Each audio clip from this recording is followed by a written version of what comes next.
survivors, and welcome to Wall Chicken, a Castlevania podcast by Resident Evil fans for Resident Evil fans. This is First Aid Spray, bonus episode 7, and in this edition we look at another one of Konami's big franchises from top to bottom from 1986 to today. This is the history of Castlevania. My name is Syniac, you can just call me Sy, and joining me on the panel this week, what a wonderful day to record a podcast. From Serial Box 64, it's Jordan Sugru. Hey folks. What is a podcast? A happy little group of nerds. It's Firebutton Steve Valance. I've come to destroy this castle. And returning to the show, our special guest for this episode, you have become a cursed being and I will never forgive you. This microphone and my kinsman will destroy you someday. From this day on, the First Aid Spray clan will record the podcasts. It's Michael, burger time early. You won't go unrewarded.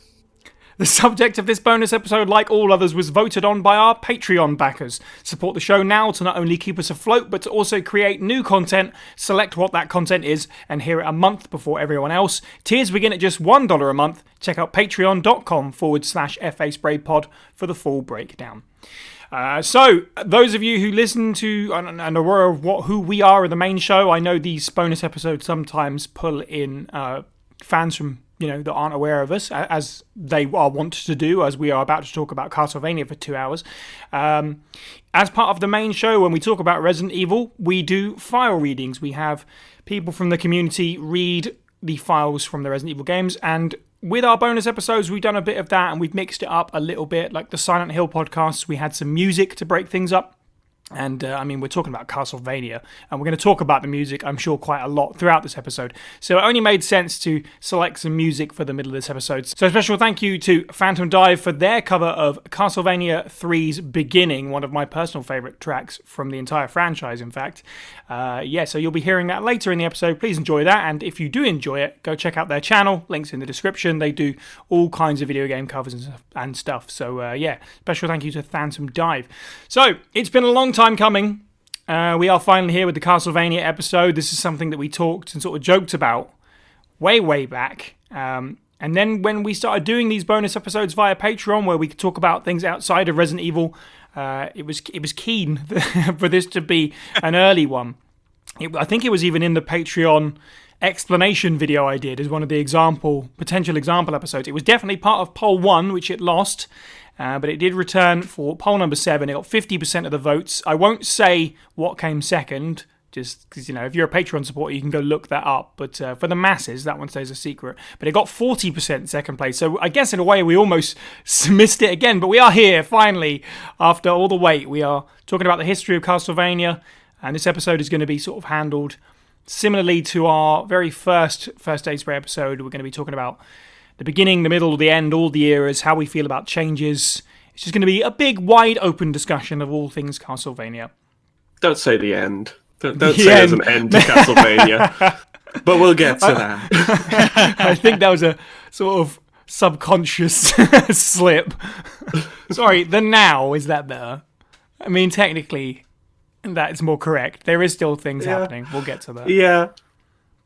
So, back to the very beginning, let's talk about the first game in the franchise. It was released for the Nintendo Famicom in 1986. It was a big success, which is why it was ported all across the world, coming to American and European NES systems in 1987 and 1988, respectively. Interestingly, Europe got Castlevania on the MSX2 before they got it on the NES with Vampire Killer, as it was called. Random pointless bit of trivia, but there you go. Vampire Killer sort of superseded Castlevania in Europe. We'll break down what exactly the game means to us and what we do and don't like about it. But to speak of its legacy, there's a paragraph here from Wikipedia that I'm just going to read wholesale because I think it does a really good job of really summing up the reaction to Castlevania at the time and all these years later. Since its original release, Castlevania has received generally positive reception. Japanese gaming publication Famitsu gave it a 34 out of 40. It sold impressively and was considered a classic by Retro Gamer and IGN. It was rated the 22nd best game made on a Nintendo system in Nintendo Power's Top 200 game list in 2006. In August of 2008, Nintendo Power listed it as the 14th best NES video game. Game Informer ranked it as 48 in the best game ever made list in 2001. IGN ranked it 19th on the best NES games, with the second and third Castlevania games ranked as 25th and 5th. So even decades later, it does land on those best of all time lists. I'm interested to see what people's sort of first experiences with the original Castlevania. I don't obviously know where you all started with the series since it's quite wide open. For me, this was my first game, so I'm not quite sure if that's true of everyone else. Jordan, what was your first Castlevania game? Was it Castlevania 1, and what was your kind of reaction to it the first time you experienced it? I think it most likely was. I mean, I was actually sort of sitting down and playing a Castlevania game.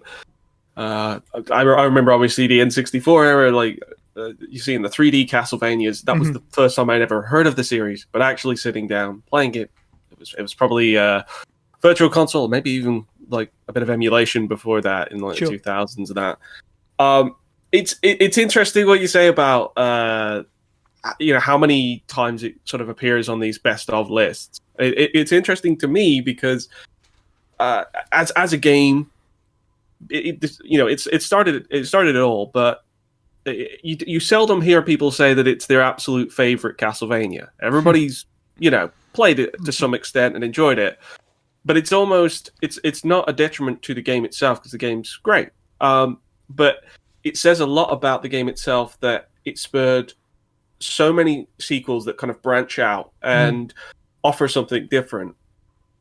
Absolutely. And you can kind of see that when you start playing the game. Like if you're playing the game with that idea of all the things that come after it, you can see that it's not a simple arcadey style super hard action platformer. There's a bit more going on there. There's a little bit more ambition. But I mean it's a solid game. I actually recently beat it for the first time. I've gotten very far plenty of times before, up to about death. And that infamous corridor just before the death boss battle. Yeah, I know. But yeah, it's a classic game. It's weird though because you could be a massive Castlevania fan. You could play so many of the games and never touch the original, and still get the experience of Castlevania. But it's one of those ones which obviously now I've beaten it. I would say it's worth going out of your way to actually play. Because it still stands up. Yes, I think that's fair. To touch on what Jordan said, it's Castlevania, and I too went back. I bought the most recent Konami collection that they put on the Switch, and I've been playing through the first few. And thinking about Castlevania as a series like that, the first one is what it is. It was one of the first games I remember having to go back. So like that part of the first level where you reach that area you can't jump over, so you have to go back to go down the stairs, and then you're in this alternate path. And then you come back up and you see that thing behind you. That was cool. Like even me playing that game now, I'm like, oh, that's neat that they did that back then. Because most of these games at that point, most adventure games were a linear progression from left to right, right? Yeah, absolutely. And then after that level, then there's this level where it's going up, and then it's the same style again, but it's vertical, and you get this sense of like you're traveling through this like castle, and each zone is different and unique, and these zones all come back as like throwbacks in the series. Which I thought was really cool. Go ahead, sorry. Yeah, no, it's just you're exactly right. When you think about it in the context of when it released, it's crazy to think this came out a year after the original Super Mario Brothers. Like, right? From an untrained eye, maybe, or perhaps a more modern eye on video games, the jump is probably harder to see. But at the time, I mean, I wasn't alive at the time, but I can appreciate that at the time, what a huge jump this already was in complexity. Just stuff like you said, vertical levels and not just going right to get to the end. Dude, that's not even to say the fact that I definitively remember the first time I was playing it at a friend's house. We were like sitting in front of the TV, Nintendo. He's got the controller. I'm watching him with bated breath, and he gets to that boss fight. the very first one, and he jumps past it and hits the rock, and the 2 falls down, and he's hucking 2 axes at the guy at the same time. I had no idea that existed. And like from then on, it's the first thing I do every time I hit that boss fight. So like that was one of the first games I remember having that secret, like, oh, let's hit this wall and you get the turkey, which is another cool thing. Yeah, it kind of grinds you into that habit. You see the same stage, you see the same screen over and over again, and you keep dying, and then slowly but surely you get a little bit better each time, and you start realizing, okay, I don't take 3 steps here, I only take 2 because the Medusa head's going to sweep down, and I want to kind of miss that arc, and it gets very technical.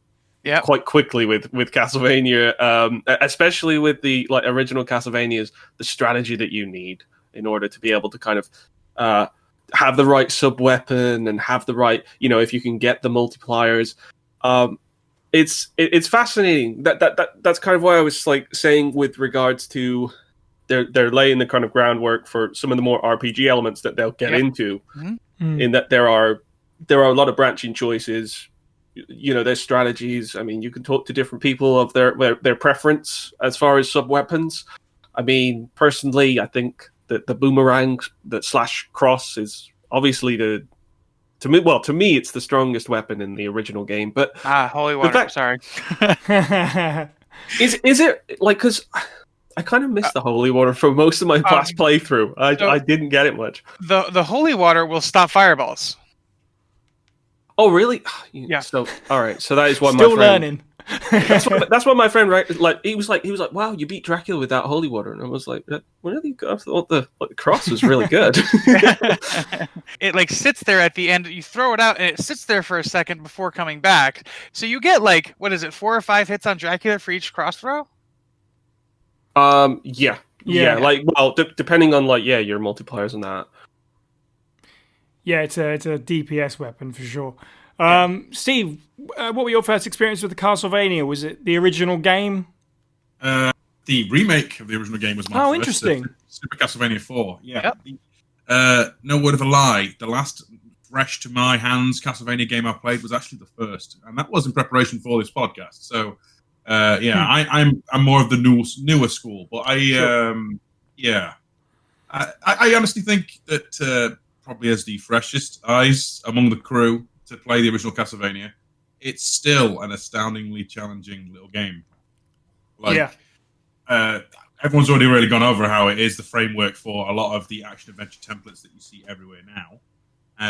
And the sheer fact that you can completely scupper yourself by getting the wrong weapon or the wrong sub-weapon for said task. For example, Medusa, hell of a lot easier if you have holy water on hand. Not so much if you're just throwing axes over her head. Things like that. It's I haven't actually beaten it yet, which is kind of frustrating. I have gotten to the corridor of death, and I haven't got past it. So I feel almost like a charlatan until we get to the Symphony era. It's fine. I've been playing this game for, I don't know, about 10 or 11 years ago was probably the first time I played it. And I've never beaten it. No, I always dip back into it, but I just like. When we talk about the game, I mean, I might as well get to it now. The 3 games in the series that I think I finished. Have I finished Castlevania 4? I'm not sure, but other than that, it's Symphony, Circle of the Moon, and Castlevania 2. But we'll get to that. Wow. But yeah, I really struggle with this sort of infuriating platformer in the nice way. Like, I love these games. I suck at them, and it's upsetting, but I just can't tear myself away. And if I do, it's not for overly long. I mean, literally, to the left of me right now is a canvas with a print of Mega Man on it, and it's very much the same affair. I haven't really beaten very many Mega Man games, but it's around that era, sort of 2009. I got into both. Because I didn't grow up with an NES or anything, so around that time, I guess I was looking back into other titles on that system, other than the super obvious stuff like Super Mario Bros. And Zelda, the non-Nintendo titles. I just fell in love with this crazy hard NES, set of games. Contra a little bit as well. But yeah, I've never overcome. So I have to say, my favorite thing, absolute favorite thing about playing it on the Switch now is that the Save the states. Konami save states. Oh Yes. man, You just upset Mike Matei. I don't care. I'm having a good time. I completely agree. I've got that as well on the Switch. I've been playing through Castlevania 3, and every new room is a save state. I just this is probably Especially the in first 3. game. Probably the first game in my history of playing video games where I've got angry at a set of stairs. It's certainly come quite far as how you can actually play the original Castlevania now, because obviously, first time it had like the digital release, sort of widespread was on the Virtual Console on the Wii, and if you were in Europe, you got the 50 hertz version, I believe. So that wasn't so fun. Now obviously, you've got the best possible version that you can get, at least sort of digitally, and yeah, you can use the save states, at least to be able to kind of break up the sessions and the levels and stuff like that. And that's why I do it. I mean, that was the furthest I got as far as like progress, quite a few years ago when I was playing it on the PSP, just emulating it on the PSP, and I got to that whole way of death, and I was like, right, I've been playing this all day. I'm gonna have to like save it here, and then I come back later, and I would just come back, and like every couple months I'd try and like go through for like an hour or so, and then I'd be like, whatever.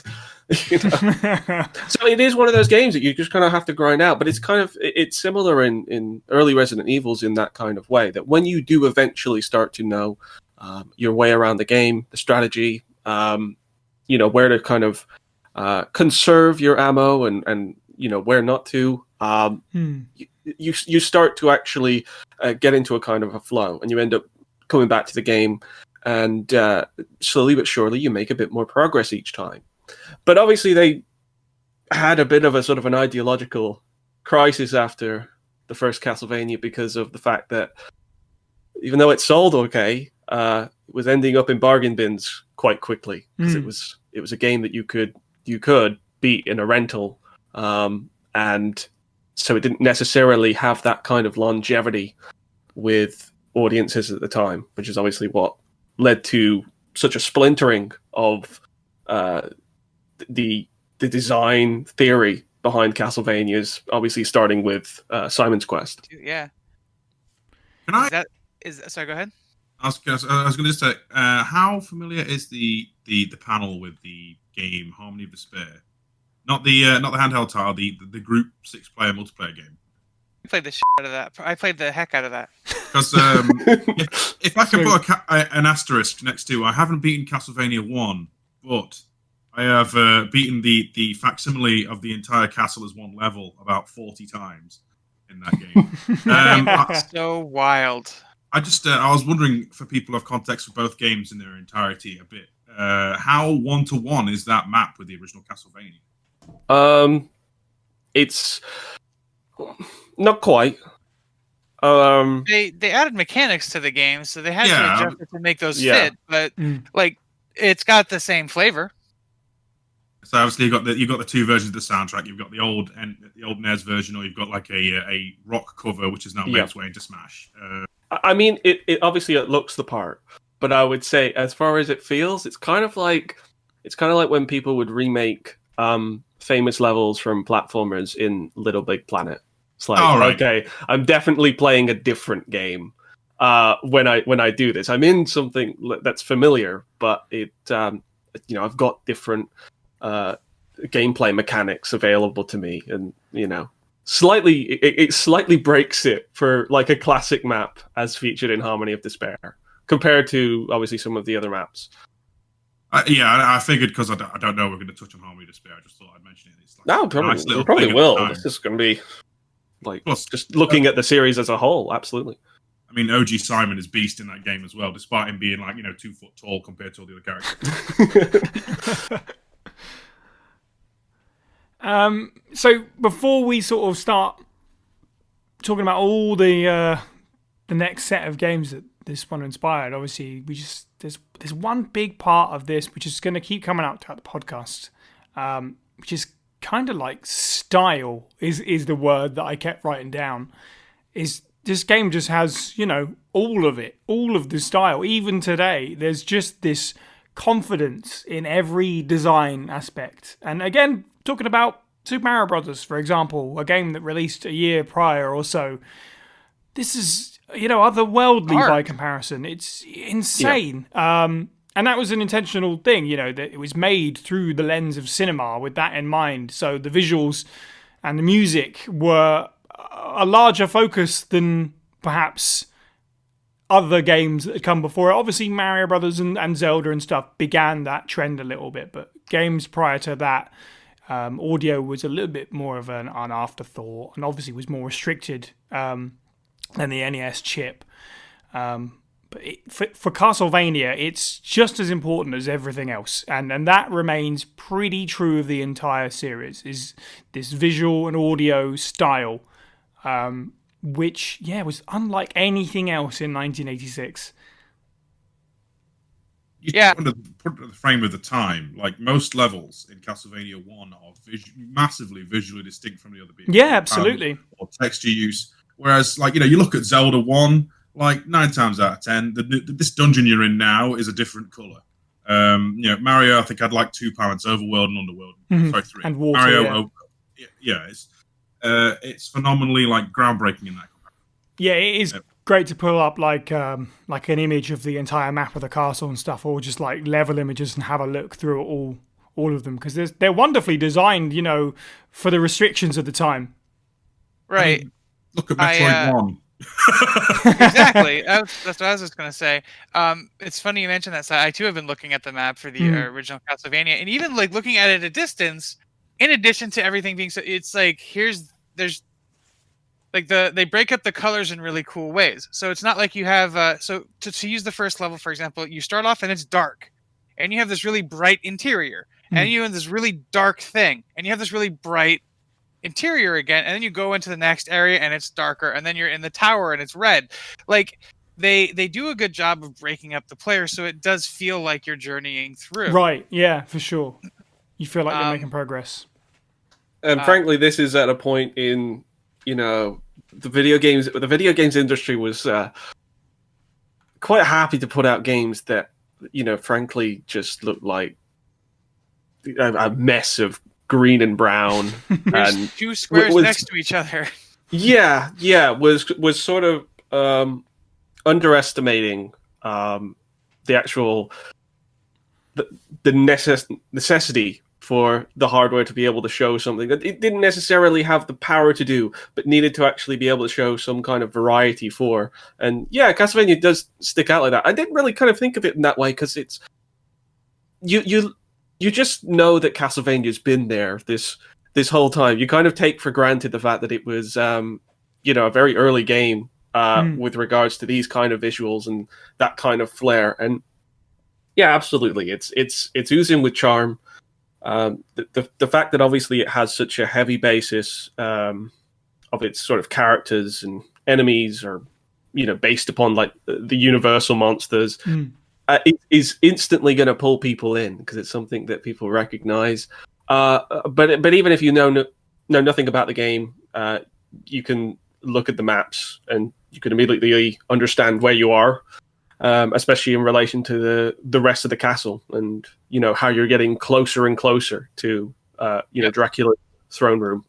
And that's it right there, though, because like Steve mentioned, you look at Mario, right? And in Mario, the only sense of progression you get is to the end of to that next castle. I don't ever feel like I'm traveling through the Mushroom Kingdom, going to rescue. I feel like I'm playing through a series of levels, whereas in Castlevania, especially in 2 and 3, I do feel like I am on my quest, and I am diving through the castle to go kill Dracula.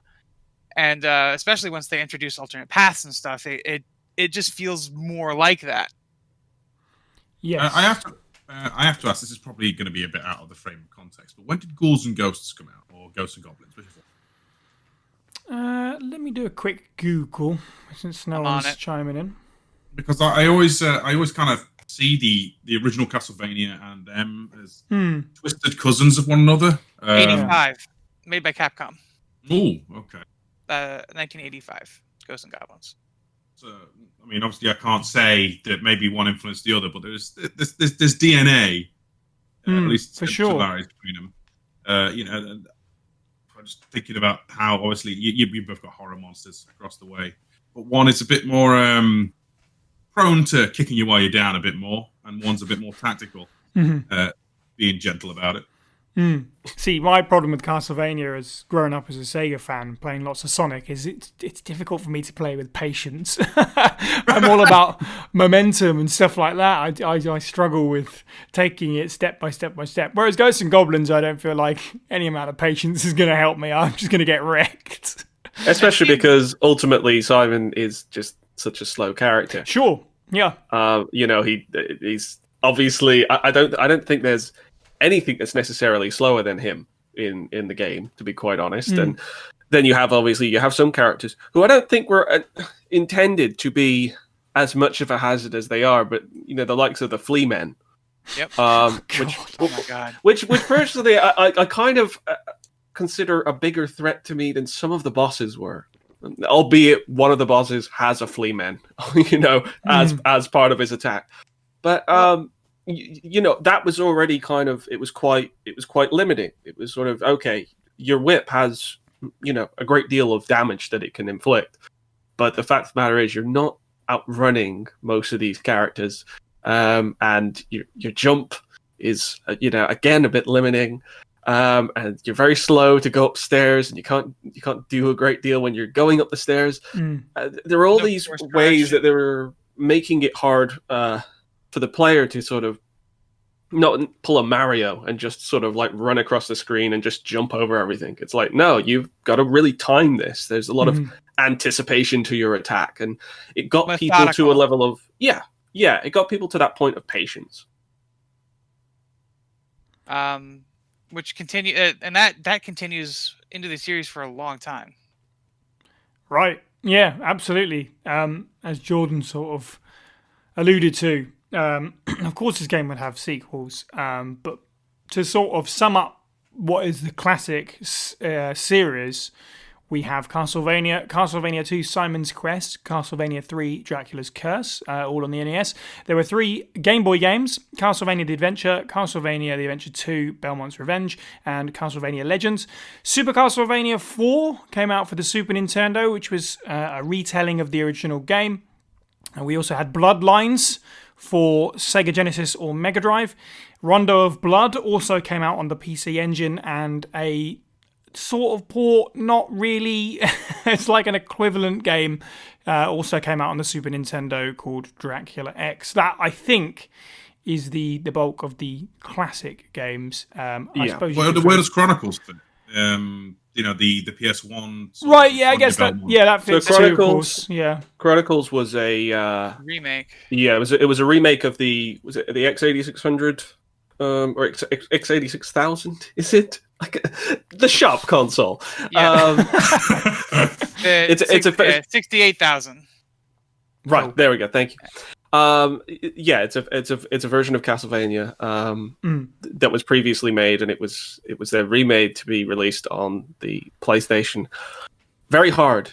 If you find like the original Castlevania difficult and challenging, just stick to that one. Oh, goodness. The one thing I will say about it is that for a game that released at its time, it was real pretty.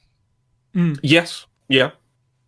I mean. Yeah. It's the game that introduced long red hair Simon, isn't it? So, I mean, it's Sonya in there, I think. Oh, okay. Right? Maybe I'm thinking of something else. Sonya's Castlevania Legends.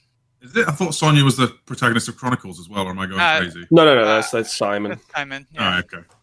Fair dues. I defer. But that was, that was one of the earliest Kojima pieces of artwork. Was the new design for Simon. Obviously, the art design took a different direction following Castlevania Chronicles and Symphony of the Night, and kind of led on from there. But yeah, so those are the main 2D games, and you can see something being achieved on the different sort of eras. If you're to take the sort of the NES era, the Game Boy era, and then the 16-bit era, they're all sort of trying out different things. And you've got like the NES era sort of like establishes sort of what Castlevania games are. The Game Boy tries to then kind of obviously shrink those down and see if they can actually work on a handheld screen.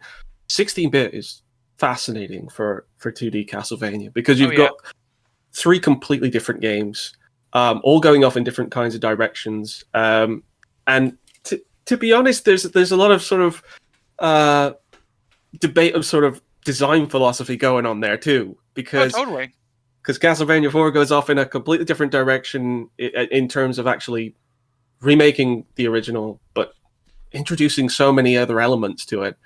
As opposed to the other games, which sort of stay a little bit more traditional, but maybe add just some extra elements. But Rondo had a more of an exploration element. Rondo's the one where you're Richter and you're rescuing the townsfolk, right? Mm-hmm. Yes. Yeah, that was cool. And that one also had the second game in the series, if I'm remembering it right, to alter a different character to play as outside of a Belmont. Yeah. Maria Reynard, right? Right. She had a totally different play style than Richter, and I thought it was cool for them to revisit that. I'm gonna take it back to 3 to touch on the different characters, which to me was the first Castlevania where that was where my love for the series crystallized. Have any of you played 3 to completion? Not all the way through, no, unfortunately. I played the first stage to completion. No. I've never got too far with Castlevania 3. It is a difficult game. It's hard. Mm-hmm. To summarize the game, it had branching paths. Yes. That you could take through the level. There were paths through the levels that you couldn't take depending on which ally you brought with you. And as you played through the game, you would find new allies. You'd find Grant, and Grant could climb walls. Sypha had a frost attack. Alucard could turn into a bat and shoot fireballs. And you had Simon, who was the Belmont. Trevor. Sorry, Trevor. my bad. I was trying to do his voice then from the anime. Oh my goodness, I feel shamed right now. It was Trevor Belmont. I remember because he starts the game and he throws off his cape. Yeah. But no, you could have 2 playthroughs of the game that not go the same way. It was the first game where it was like, oh, you got this guy on this go because you went that way. And it was wild. That to me is where I think the series found its legs. And when they get to the 16-bit, they kind of branch out from there, like Jordan said. It's it's crazy how much it sort of blows it wide open from the time that I have played with that game. I only really played it recently because of the Castlevania collection, finally, and we'll probably, I don't know if this will come up again or not, but obviously Bloodstained, right? So I played the 8-bit Bloodstained game. The name escapes me. Curse of the Moon. Curse of the Moon. Thank you. And that is sort of stylized on CV3. You're picking up your allies along the way. But with Bloodstained, you get all 4 and you can swap between them and stuff. I didn't realize that you just find 1 in Castlevania 3, depending on where you go. You don't round getting all of them and then go to Dracula. Depending on where you go, depends on the 1 ally that you can find and swap between. Obviously, you can't demand the NES to have 4 playable characters to swap between. But all the same, I'm not sure that I'd want it to because of that replayability of, I finally finished Castlevania 3 and I found Sypha, and then you talk to your friend about it and they're like, what are you talking about? I had some pirate dude with me and we went a completely different way. That is fantastic, and it really builds on the exploration that's been added, in CV2 and that was alluded to in Castlevania 1, Michael, that you said earlier as well. Right. It's crazy the distance it goes in just those few games. Can I also mention, as we're talking, I'm looking at screenshots from Castlevania 3, and some of these levels are gorgeous, even by today's standard, based on how they used what they had on this console. Is incredible. Yeah, it's a great looking game. let's be real for a second. The Konami of that era, they were on it. They knew how to make a damn fine crafted game. It's true. It's true. Especially from, again, style, just the way it looks and sounds. Konami just had that in bags for a couple of decades there. And coming off of Castlevania 2 was a huge improvement because that game is not the most attractive game in the series. It looks a bit drab and stuff like that. But I'll fly the flag a little bit because I think it's still a fun game. It's deeply flawed. The translation is super bad, which makes it really difficult. But I played through it to completion, I said, with a friend, using a guide, admittedly, because of the poor translation. But for a short little adventure romp, we had a good time.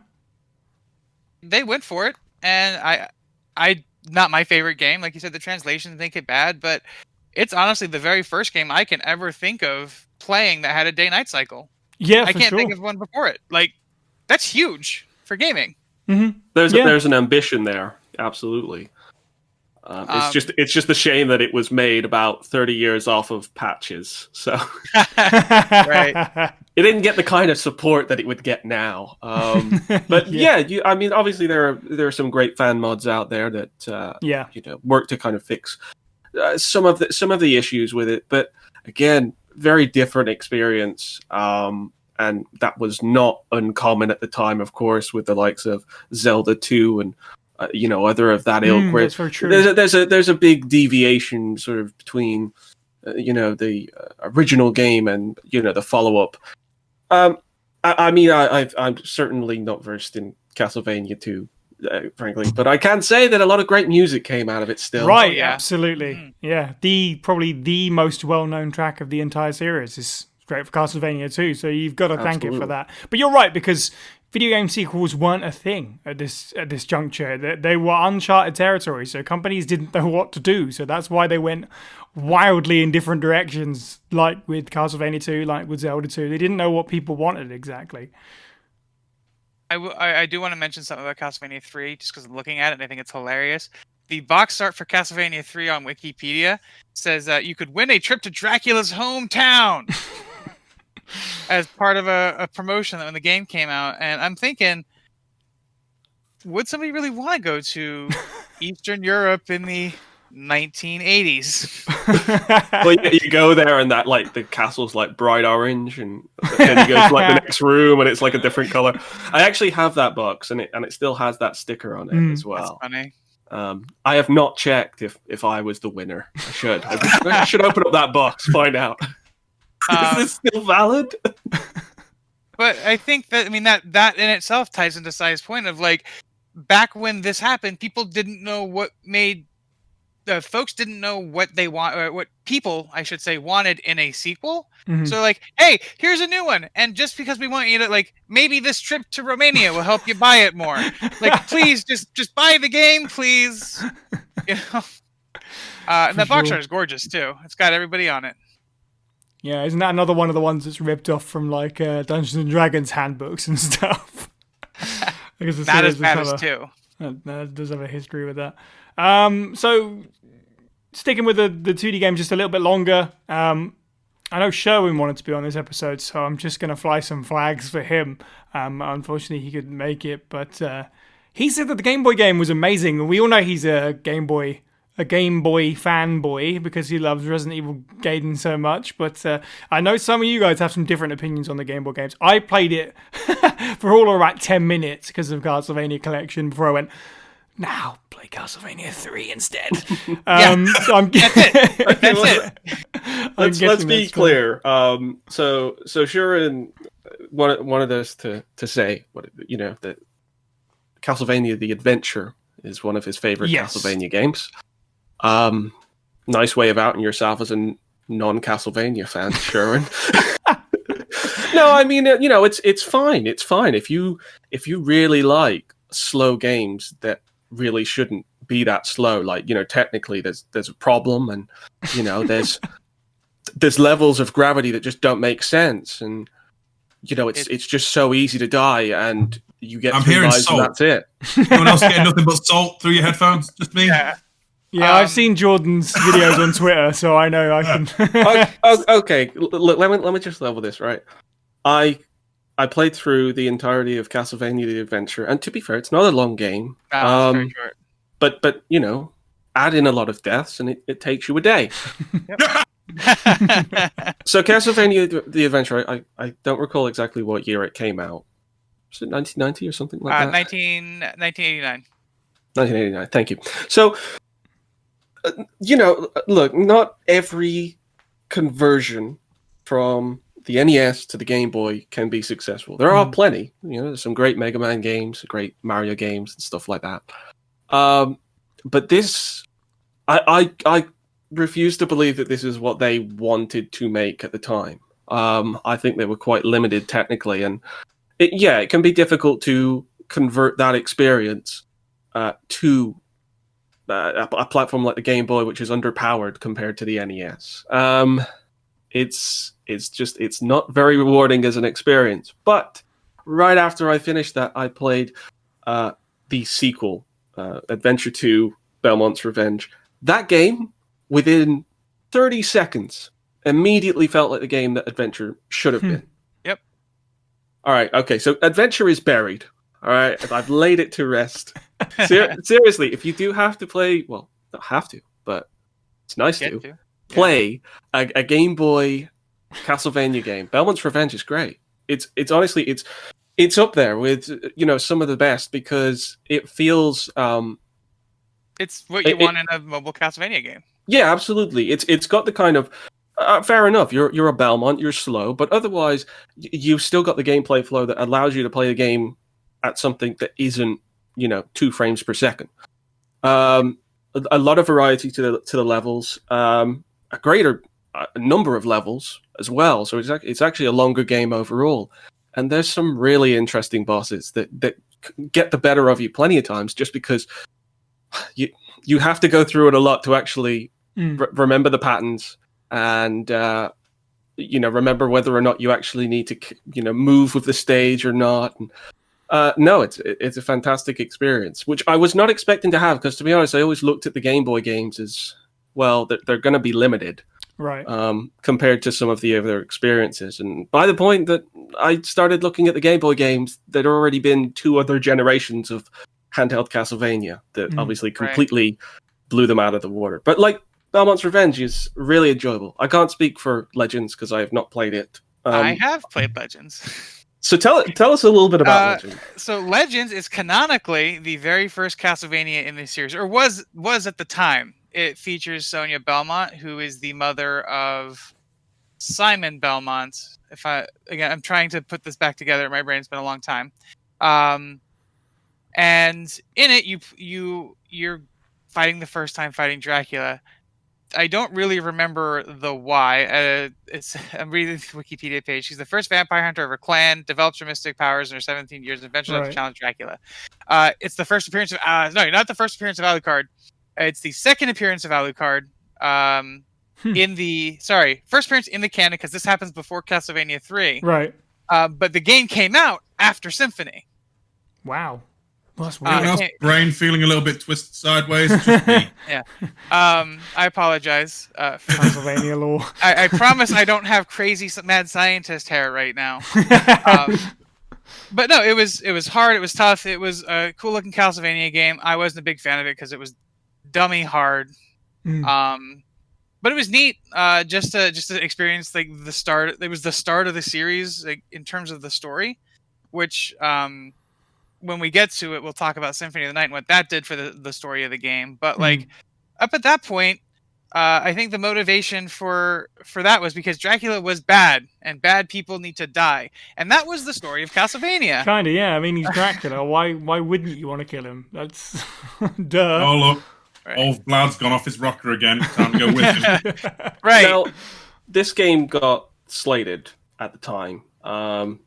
Probably because of the fact that it came out around the time of other Castlevanias that were obviously critical darlings. So, I mean, was it as bad as everyone said it was? And how did it compare to the other Game Boy games? It had more stuff than the Game Boy games. You had the ability to, you had a burning mode. Once per stage, you can use your special magical ability, which made you go Super Saiyan. You stopped taking damage for it didn't last the whole level. It was a few seconds, and you just blapped people. But it was still, if it had come out literally a year earlier, people would have loved it. It would have been the best Castlevania game out. That's just in terms of something you could. It was a mobile game. You could play it on your Game Boy. People would have. I maintain. I agree. It was probably because it came out after Symphony, and Symphony was just so freaking good. And it was also still on the Game Boy at that point. Like Game Boy, it was to the end of Game Boy's life cycle in '98. Well, you say that, but in a way, also it's the Game Boy's boom. You know, Pokemon was around that time as well. Yeah, so that's fair. But you know, Pokemon's an exception, though. Yeah, I guess I think that's all the. I know what you mean there. Like, right? It's as far as sort of like most traditional Game Boy games, it was definitely sort of the end of the line, and then you had Pokemon come along and kind of bridge that gap before the Game Boy Color would come along. But so from the sounds of it, Castlevania Legends, which I do intend on playing, is sort of been left out in the cold. Obviously, it's not kind of considered part of the canon. It hasn't had a digital release whatsoever. So from what I understand, the only way that you can actually play it is if you go buy the cartridge, the extremely expensive cartridge, or no, I think that's it. There's no other way that you can play it. No other possible way. No, it's fine. It's fine. Get the cartridge. That's it. Oh, yeah, that's it. I didn't know that the cartridge is that expensive. I might still have mine. I think it is getting up there now. I was trying to collect all the Castlevania games a couple of years ago, and that was already one that was on the expensive side, and some of the more attainable ones have since shut up. So honestly, if it were done if it was done as a Game Boy Color game, it'd be fine. Like it would have adding color to the game would have done a lot. Because I'm like, again, I'm looking at screenshots as we're talking, and it is very bland, even for a Game Boy Advance game. And how it's executed, because they tried to do a lot. They added trees to the background, and it just does not land like it does when you're able to even add the limited colors you could on the NES. Yeah, absolutely. It does, especially at that point. There'd been so many Game Boy games that there's only so many tree backgrounds that you can kind of take at that point. So it's not necessarily kind of standing out. But obviously, it was meant to have a sort of a follow-up on the Dreamcast, wasn't it? Like Sonya was meant to star in another game. Oh, I completely forgot about that. Gee, yeah, I haven't thought about that in a long time.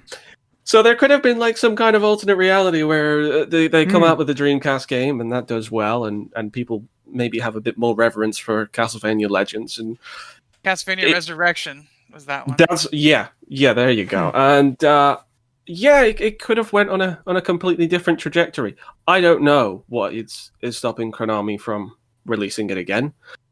I don't necessarily think that it was pure coincidence that it didn't get a virtual console release on the 3DS and it didn't get a release in the Castlevania collection. I don't know why they snub it. I believe that Igarashi doesn't necessarily care for it. I believe he was the one that took it out of the canon. That's exactly who it was, yeah. Yeah, and so I don't know. I guess it's one of those ones that maybe people should actually seek out and at least give a try. Right. You can't say you don't like it if you haven't played it. Though Koji's exact quote is, "Legends remains something of an embarrassment for the series. If only that development team had the guidance of the original team of the series." Bizarre. That was the other thing. You got weapons from beating the bosses. Huh.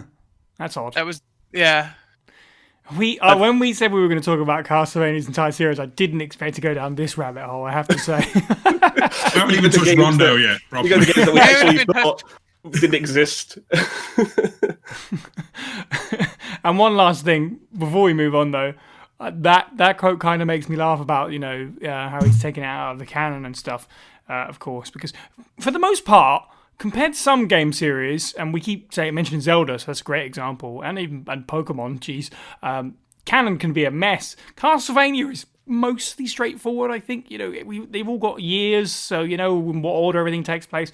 Although my favourite thing about Castlevania lore is the fact that Bram Stoker's Dracula is the first installment of Castlevania, but the estate of Bram Stoker says no, it's not.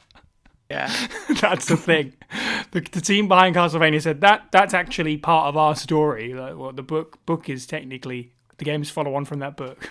Strokers state like we There want is a nothing to do with Castlevania- this. There is a Bloodline, isn't it? That's the Yeah, follow-up it's to Bloodline. Dracula. You do Exactly, play as a yeah. descendant. And technically Portrait of Ruin as well. But that's... It's fascinating what they have actually been able to produce as kind of part of that sort of extended canon, and linking it to other pieces of work, because especially in the early days of the games industry, there were other legal disputes with regards to using certain properties and licenses. That's why there was the whole issue with Donkey Kong versus King Kong, and where exactly Nintendo stood on that kind of stuff. I mean, just the point on canon, and particularly about Igarashi's quote. Obviously, another game. We will get to these line of games a little bit further on, but Circle of the Moon is not canon either. I heard that's debatable. But it's also not one that was produced by Igarashi, I believe. So I don't know. Maybe he just really wants to obviously be involved in those games. Right, and yeah. I mean, there's another person who was at Konami who was exactly like that, and that was Hideo Kojima. Right. Like if he didn't produce a Metal Gear game, it wasn't his. So there's obviously there's some protection going on with regards to the games themselves, but of course we as fans have got all of these games in front of us, and we consider them all part of the Castlevania universe to some extent. Sure. Right. Okay, let's round out the rest of the 2D games. Steve, is there any particular high notes or low notes for you in the 2D series? 24 for reasons of it was my first game, and the whole I think there's a really in-depth video done by Aaron Hansen, Ego Raptor of GameBoy, Sequelitis, about it, and how it's a supercharged version of the original. For me, it was obviously my first Vania game. I think I want to say that it's weird now looking back on it, because a lot of it's like visual contemporary stuff kind of bleeds into later games. Not as much as Rondo of Blood does. Yeah. My next game would have been Dracula X. Because I don't think we didn't get Rondo of Blood over here until way later. Right, I had to get on the PSP. And Dracula X version, I remember ripping me in half a few times, because I distinctly remember fighting Dracula on, I want to say, breaking platforms or a very battered arena. And this is obviously when I had the patience to play these games all the way through in single sitting, so probably age 8, 9. And being blown away by the sheer challenge of it all, and how it's very much, you got to find those moments. It's almost like, we're going to probably touch on this a bit more later, but it's Dark Souls mentality was very much a thing back then as well, where you had to learn everything about the opponent, the bosses, just to maneuver around the arena and fight them. And unlike, say, like the Super Star Wars games or other side-scrolling action games of the era, these guys had almost like tells and scripted moves you could actually predict, as opposed to just indestructible, laser walls and dumb combos that just go on forever. It was actually kind of a lot more tactical, even on Dracula X. Absolutely. I was a big fan of Castlevania 4. In fact, in preparation for the podcast, I have played it again recently. Not all the way. A lot of fun stuff in there. The passing through the gate is really cool, because there's a part of one of the first levels where you dip back behind the level and the monsters in front of you go by and you pop back out on the other side. That was awesome. Just in terms of seeing that in a game at that point. The whip swing, which is iconic for the series now, was the first point that appeared in the series.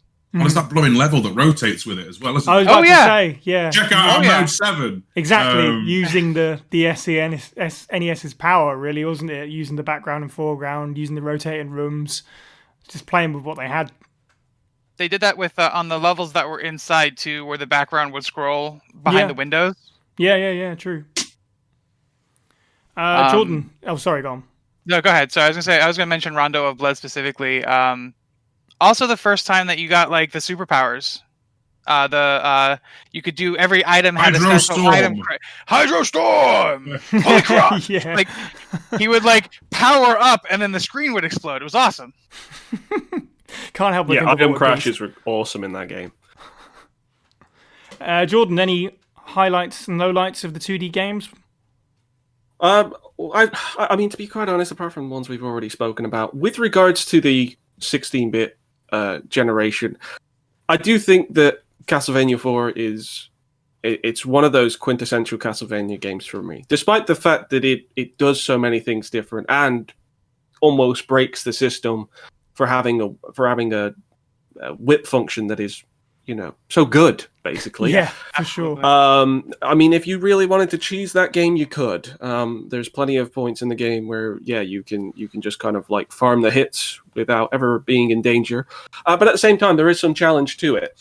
I think as a game, it's a great journey. It's a great odyssey. You go through so many different locations before you even get to the castle. And when you get to the castle, I think it's a really solid one. Takes you through all the kind of mysticism of the castle, as well as the actual challenges that you're so used to in the other games as well. So it's actually one which I would recommend if somebody was only to play one 2D Castlevania. That would be it. It'd be 4. Yeah. However, my soft spot remains with Bloodlines or New Generation. Wow. I gotta tell you, Bloodlines to me is the most fun to play of the original Castlevanias. Yeah. Yeah, go ahead. Sorry. I've not beaten it. I've got to the penultimate stage, but that game, I don't know how to sum it up, because this is what I find so fascinating about the 16-bit era is just how different these three games are to each other. But they achieve all three different kinds of things. Mm-hmm. But with Bloodlines, obviously, it's got an additional character with Eric Lecard, who uses a lance, so he can do all kinds of. Yeah, he can do the he can do the high jumps, and is a little bit easier to handle compared to John Morris. And there's also parts in levels that John Morris can't get to because you need to high jump to them. Absolutely, and that's kind of painful when you see them, because they're kind of obvious when you see them. Yeah. It's like halfway through the game, you're like, oh, I should have picked the other character for this bit. But like Castlevania Bloodlines is. I would say it's largely the most traditional out of the 316-bit Castlevanias, in that you're still kind of like a bulking, as far as John Morris's campaign is concerned, you're still a bulking, slow-moving vampire killer. You use your whip, and everything otherwise functions just about the same. The bosses are a follow-on from that and everything. There is some extra functions. You can do the same kind of whip. Could you do the whip dangle in that one? You can do the whip dangle. Yeah. I was trying to think of a nicer way to say it. Whip dangle. That works. You have that as a function, but other than that, it keeps it sort of like fairly traditional. But very, very game. You're traveling across Europe, so the maps are very different. You don't know where you're going next. You start off at the castle, and then you move everywhere else. The second level is like a ruin. That's another vertical level. Yeah. That's a beautiful stage as well. Absolutely. There's a lot of enemies in that game that never show up again, at least sprite wise, in any of the other games that follow it. So it stands out as a bit of an oddity. It was on the Sega Mega Drive and Sega Genesis, so again it stands out as a bit different. And I think up until the Castlevania collection, I think it would have flew under a lot of people's radar. Yeah, I think that's accurate, actually. Definitely. But it's very overlooked. Also not killing Dracula in that one either. Mm. Yeah. It's Carmilla, yeah. So it goes off in a completely different direction, and you can enjoy it on a level that you wouldn't necessarily enjoy Rondo or Castlevania 4, because they're offering different things. Mm-hmm. But one of my favorite things about it was the soundtrack. The soundtrack is beautiful. Using that Mega Drive sound chip to its fullest with like all of the classic tunes as well, isn't it? Absolutely. Like, Bloody Tears. Iron Blue Intention. The Mega Drive obviously gets kind of like a bad rap for having a slightly kind of tinny, underpowered sound chip. But the fact of the matter is, if you had great composers working on those games, and they absolutely did for Bloodlines, you had Michiru Yamane, who she's obviously now very prominent as a Castlevania composer. I mean, among the many composers that have been involved in the series, she is quite possibly the most prominent, and worked on several games, including Symphony of the Night, obviously, to follow.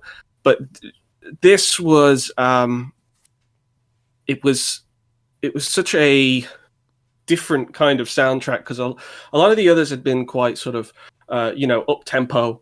But there was some really kind of serene tracks in here that were just it was just different, and I was so surprised, because I'm not a fan of the Sega sound chip, to be quite honest. That side of Sonic, I think that it's very hard to get a great sound out of those, out of the hardware. But there are some examples where it does excel, because frankly the songwriting is that good, and Castlevania Bloodlines is definitely that. So that's my soft spot.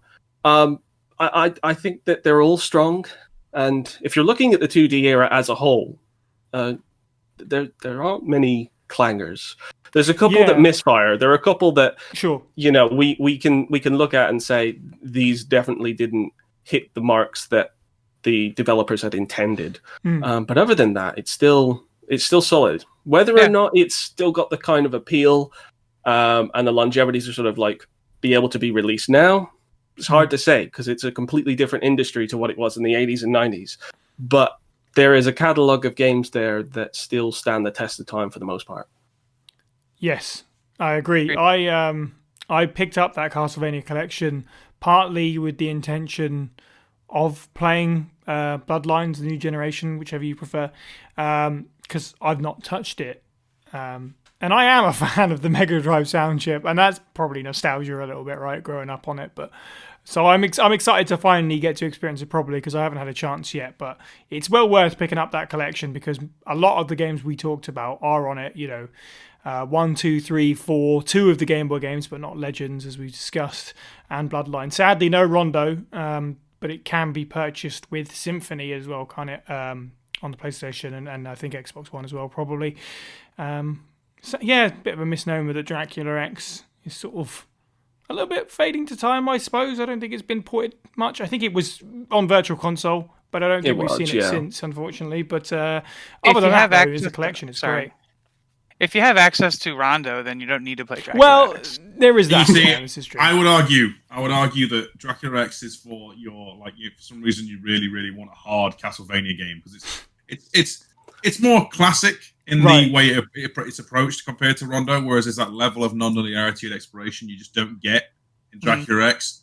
Plus, it's notoriously, like, unbelievably hard in comparison. Even with, like, I think you still get your item crashes. It's been a while since I played Dracula X, but it's definitely not as cool. It's not as cool, Steve, but it is significantly harder than Rondo of Blood, and I would argue many of the other Castlevania games. Look, if you don't want to fight Dracula when he's wearing his red Speedos, then by all means, don't play Dracula X, all right? We'll have the party over here, and you can miss out. But if you do want to have that experience, well, you can get it with Dracula X. But there you go.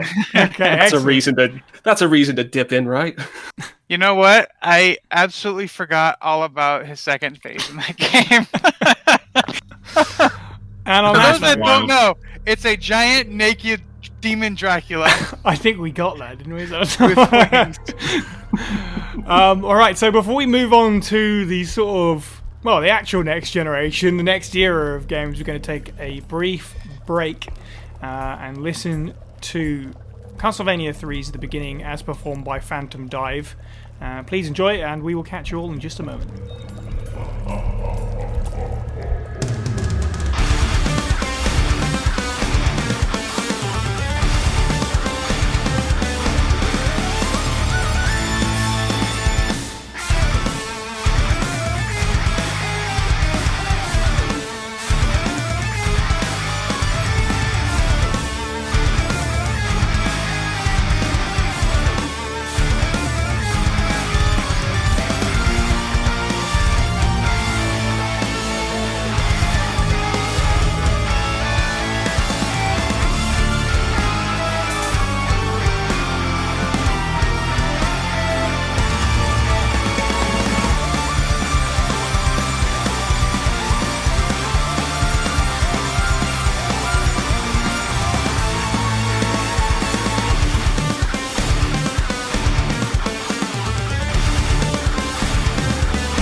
Okay, welcome back to the second half of this huge Castlevania discussion. The part that many people may have been waiting for, I know Steve is one of them, the reinvention of the series in 1997, which brought us Castlevania Symphony of the Night. Originally developed as a side story for the series, it was designed to break conventions. We talked a lot about how the previous series of games had done a lot of different things, but they would also at the same time held fast to a lot of traditions, and as Jordan said, pretty much gave them an issue with replay value. You know, it's a straight run. Once you've mastered it, in the bargain bin it kind of goes. So the idea was to design a game with a longer play time. And so in order to do this, programmers introduced RPG elements, a large explorable map that required players to navigate different routes in the same sort of way that Metroid had done previously. In fact, the game is so influential that it went on to coin the term Metroidvania, which is used for any game that follows this sort of formula.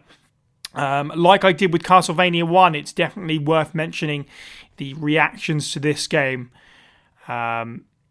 Directly ripped from Wikipedia. Again, this just wonderfully sums it up, I think. The same year that it was released, Symphony of the Night was ranked the 12th best console video game of all time by EGM, who said it's not only the best 2D game on the PlayStation, it's one of the best, period. It was 16th on IGN's top 100 games of all time and 24th in Game Informer's top 200. GameZone ranked it the best Castlevania title ever made. GamePro listed the discovery of the inverted castle as the 26th greatest moment in gaming. Games Radar named Symphony of the Night the second best PlayStation game of all time behind Metal Gear Solid. It was ranked 4th place on EGM's list of 100 greatest games of all time, 4th placed, which made it the highest PS1 game on the list. Edge ranked the game number 35 on its list of 100 best games to play today, stating when you get to the moment where the castle turns on its head, you see that it's a work of genius, and we'll get to that specific moment. So, a huge success, it's fair to say, with Symphony of the Night. Upon release, and again to today, talked about as one of the most important games of all time. Personally, for me, I didn't play it around release. Obviously, like I said, I got to Castlevania several years after it would have been released, and that was directly into the 2D game. So I didn't play this game until 2017. That was the first time I played it, so 3 years ago. I remember so because explains it, right? Yeah, On-Site explains it. That's correct. On my personal channel, I Breath of the Wild had just come out, and I played it, and I remember I summed up that game by saying, it sounds like hyperbole, but man, that game's in my top 10 already. And then on the next month or whatever, I played Symphony of the Night for the first time and went, it's just happened again. So there's no nostalgia for me with this one. I only played it 3 years ago. And my God, it blew my damn socks off, even though it was 20 years later. It's so good. It's one of my favourite games of all time. I don't know quite where to start with this. Michael, what was your first reaction to Symphony of the Night when it came out? Because obviously you were already an established Castlevania fan. So how did you feel about the changes? Was it slightly scary at all, or that it was doing something so different? Castlevania Symphony of the Night was my first Castlevania. I am a fan of the series. We did go back and play it, but it was the first game. It was the first one I played, and it blew my goddamn mind. Mm-hmm. Like, just to start it off, when you start the game, it's you're a guy, you got a whip, and they give you all of the cool things to make Richter feel like a badass. You see all of his toys he gets to play with, and you're like, yeah, and then you just house Dracula right away. And then the game starts, and you're like, what the? And it's, again, not only is it just a different character, but the entire interface is different, the entire everything. And that's not even saying anything to the fact that the loading screen was one of the most fun things to play with at that point in the game, because when it was loading, it would spin. And you could manipulate it as it was. But yeah, it absolutely blew my mind. We played it so much. I literally know that game better than any other video game ever that I played. I love it. It's my favorite video game of all time. Nice. Well, that's fair. And we talked a little bit off mic about there maybe not being a super obvious place where everybody starts with Castlevania, but I think this was probably the one that's going to get the most answers from people if you ask that question. It was a massive sea change, and like I said at the time, it was a huge success. So it would have brought lots of people in that necessarily hadn't played a Castlevania game before. Also launching on the PlayStation as well, which had a good install base, some fresh fans to come to it. Jordan, what was your reaction to Symphony of the Night the first time that you played it? Well, I picked it up, I think it was around 2011, 2012. And funny enough, I was actually kind of doing it as sort of a bit of an anniversary run for Castlevania. I believe the anniversary of the series was coming up. And I thought, you know what? I'm going to dive into Symphony of the Night. Never touched it, never played it. Didn't have a PlayStation at the time that it came out. And by the time that I did have a PlayStation, I only really got to pick up a couple of titles before it was on to the next generation. And you do kind of miss these games sometimes. Especially because when I was growing up, Castlevania was Castlevania 64. It was 3D, and I honestly, it wasn't on my radar. If you can believe that, if you can believe that, a game as large as Symphony of the Night is, in the culture now, just wasn't in my line of sight at the time. But sat down with it, and I was hooked with Symphony of the Night. As soon as I actually sat down to start to play it, I didn't do much else for about 3 days. Yeah. I was just playing that constantly. I tried to kind of keep it to the nighttime because there's just something about that game that is perfect, comfy, chill. It's a game that obviously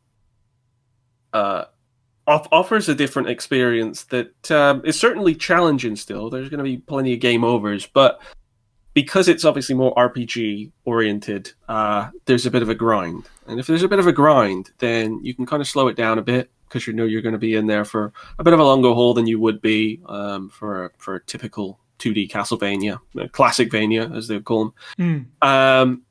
That paired with an excellent castle to explore, tons of secrets, and one of the best soundtracks to ever grace the industry.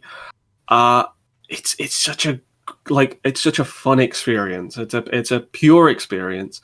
I gotta tell you, I still get chills when I enter the Marble Gallery.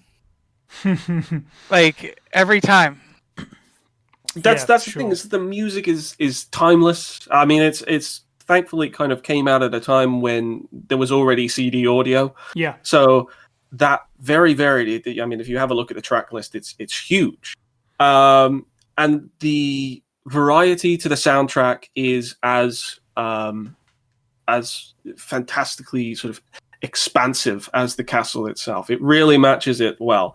And so that was my biggest takeaway from the game. It wasn't necessarily that it was the best Castlevania or like had all the best features and all of that kind of stuff. It's very fun. Good game. The big takeaway for me was that it was such a great experience just to actually be in that world.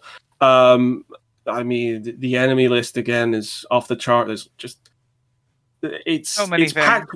It's packed with content, and despite the fact that it was a 2D game in 1997, where arguably 2D games were not the focus, people wanted to see polygons. They wanted to see the leap into the next generation of graphics and stuff.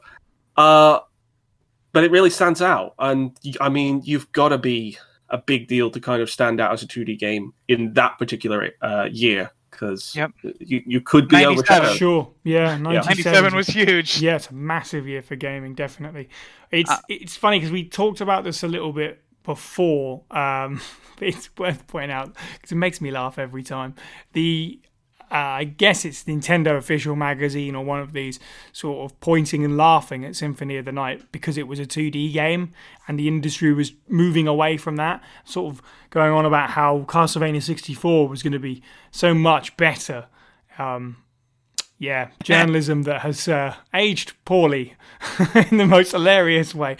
You touched on something. Despite being a 2D game, it couldn't even fit on a cartridge. No, that's exactly right. It needed a disc to actually be able to have everything that it had. Like there's all kinds of elements to it that it's like you were saying. It wasn't a 3D game in a time when 3D games were the norm, but it took all that power that the PlayStation had Right. and utilized it in an incredibly different way. Yeah, there's no way this game could have existed on any console that had already come before it. It had to be the PlayStation. Yeah. Steve, what was your first thoughts on Symphony? Look at that, Mike was doing the hosting for me. Sorry, I'm excited. So, dear listeners, I want to take you back to the year 2005, and we had just played RE4, me and my compatriots, my college compatriots, as we do gaming weekends. And then I want to say this is like the summer, and we've just played Super Metroid. And I distinctly remember turning to my friend Jay, who's on the Fire Button group with me on YouTube, and basically saying something along the lines of, "Wow, I wish there were more games like Super Metroid, Jay. Just don't make them anymore." To which the following week, I literally got slapped in the face with this jewel case and said, "Steve, we're playing this all weekend until you beat it." And that was it. That was when Steve went from playing these older Castlevania games to playing Symphony of the Night, and that was one hell of a weekend. Like, this is obviously a younger, much more determined Steve who had no idea what sleep was and drank coffee like a madman. So yeah, that was an intense 48 hours. I mean, it sounds like a great week, Super Metroid, followed by Symphony of the Night. Yeah, I mean, Sounds like a college great time. weekends were the delight.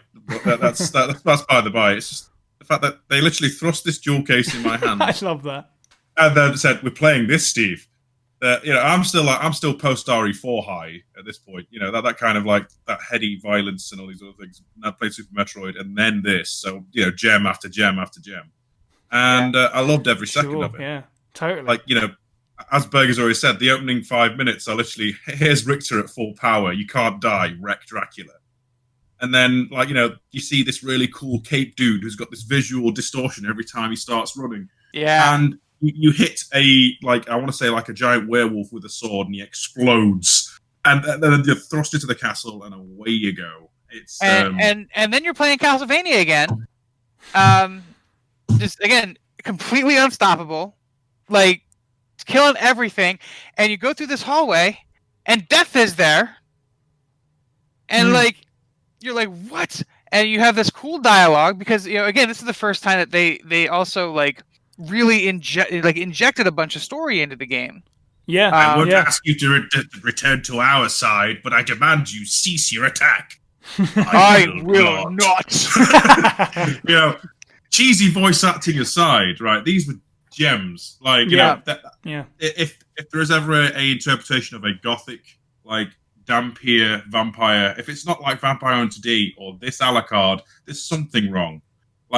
There's a reason why anime Alucard has that extra deepness to him compared to his shall we say Bishonen frame. They also gave him the jacket. Yeah. What does Death do, Steve? He robs you of all of your decent gear. And he takes everything. And then you're reduced to punching the next, God knows how many skeletons and zombies to get gear. Sounds terrible, but it's a real good time.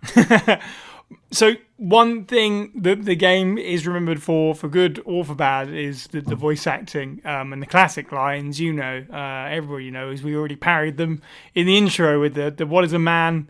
and all of that great stuff. But you're right.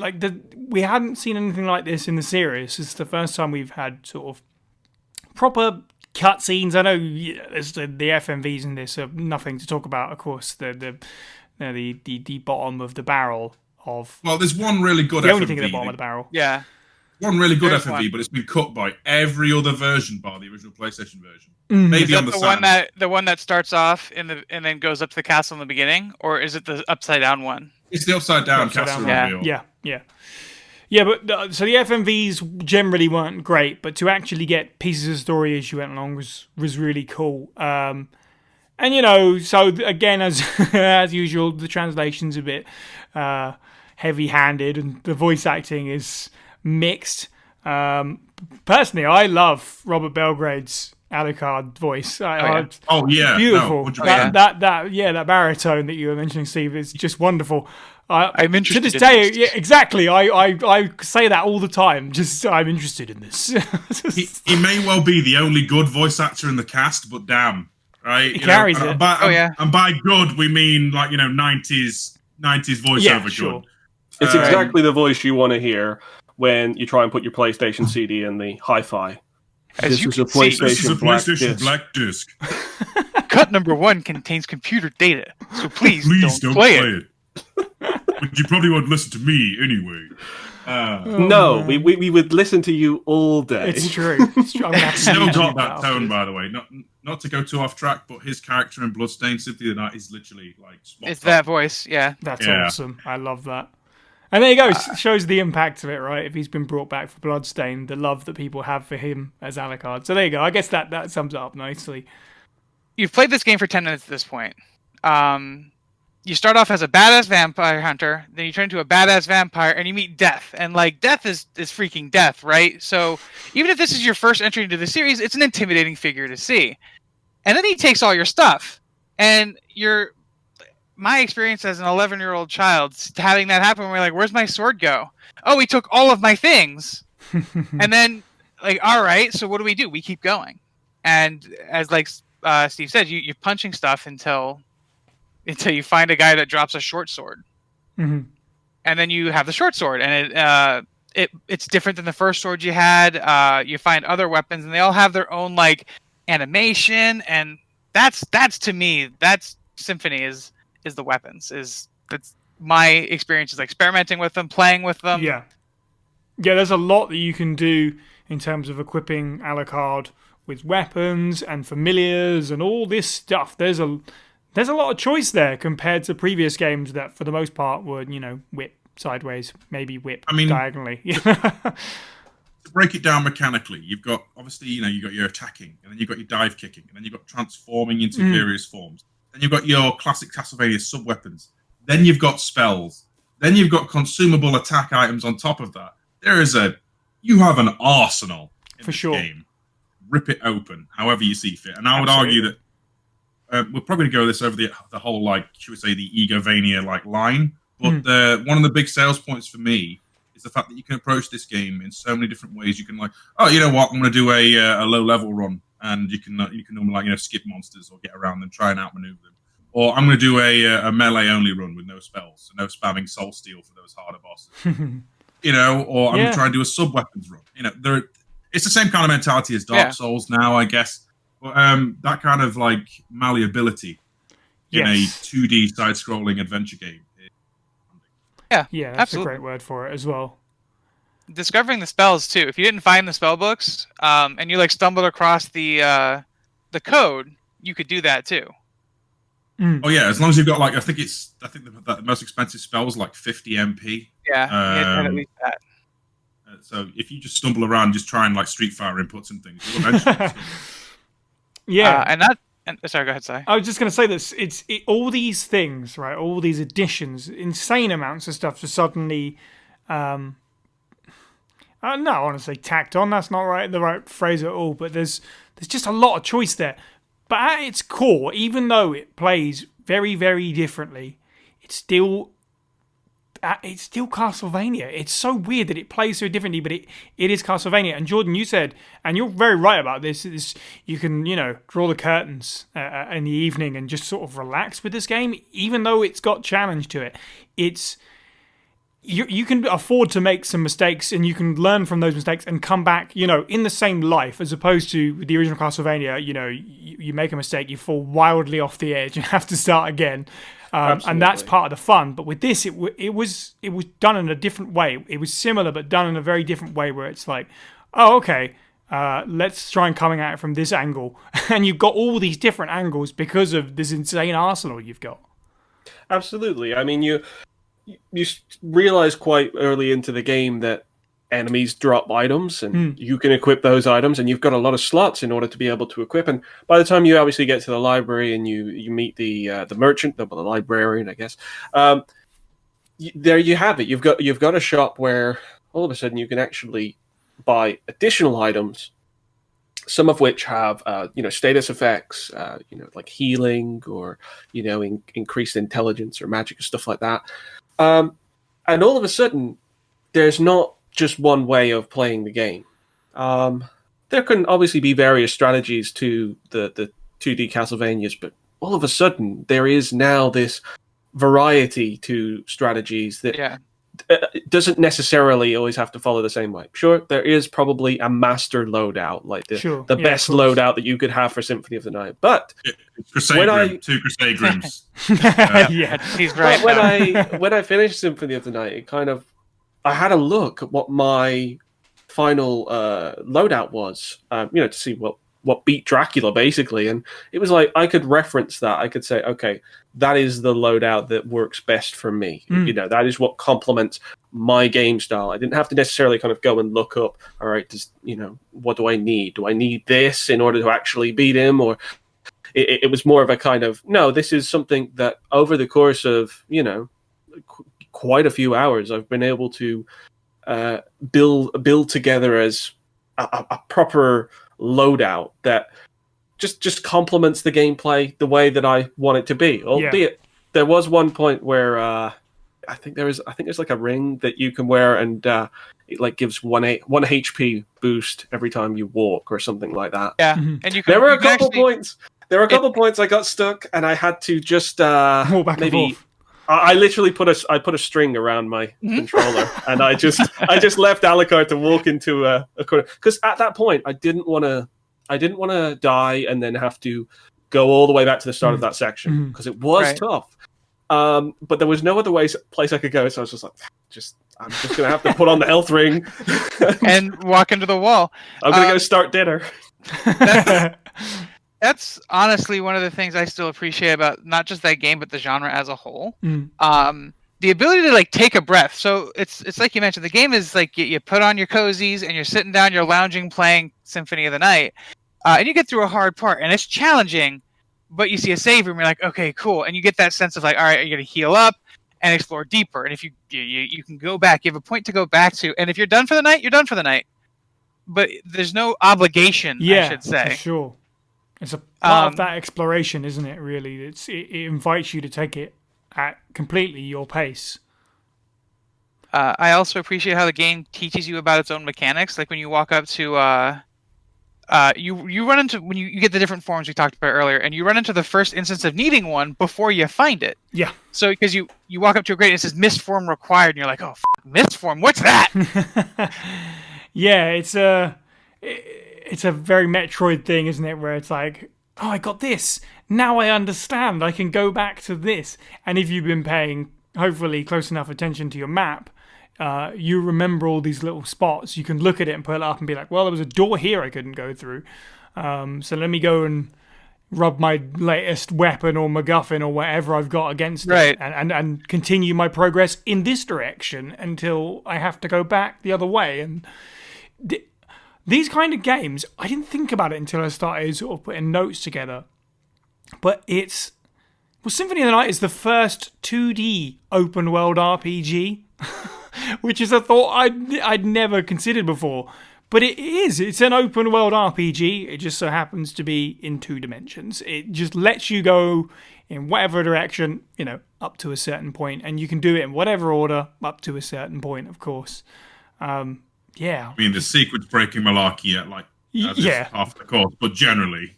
Well, of course, yeah, that's true. Yeah, but you're right. You're talking about like all of these things this game did and how exploration, and it was an open world RPG, but it also like let you decide the story beats, because there were definitely points in the game where the game gave you an item. I think it was after Medusa you get the silver ring. Mm-hmm. And all it is, it doesn't really do much. I don't recall. I think it might give you a minor stat, but it says wear clock. Yeah. And you're like, oh, that's weird.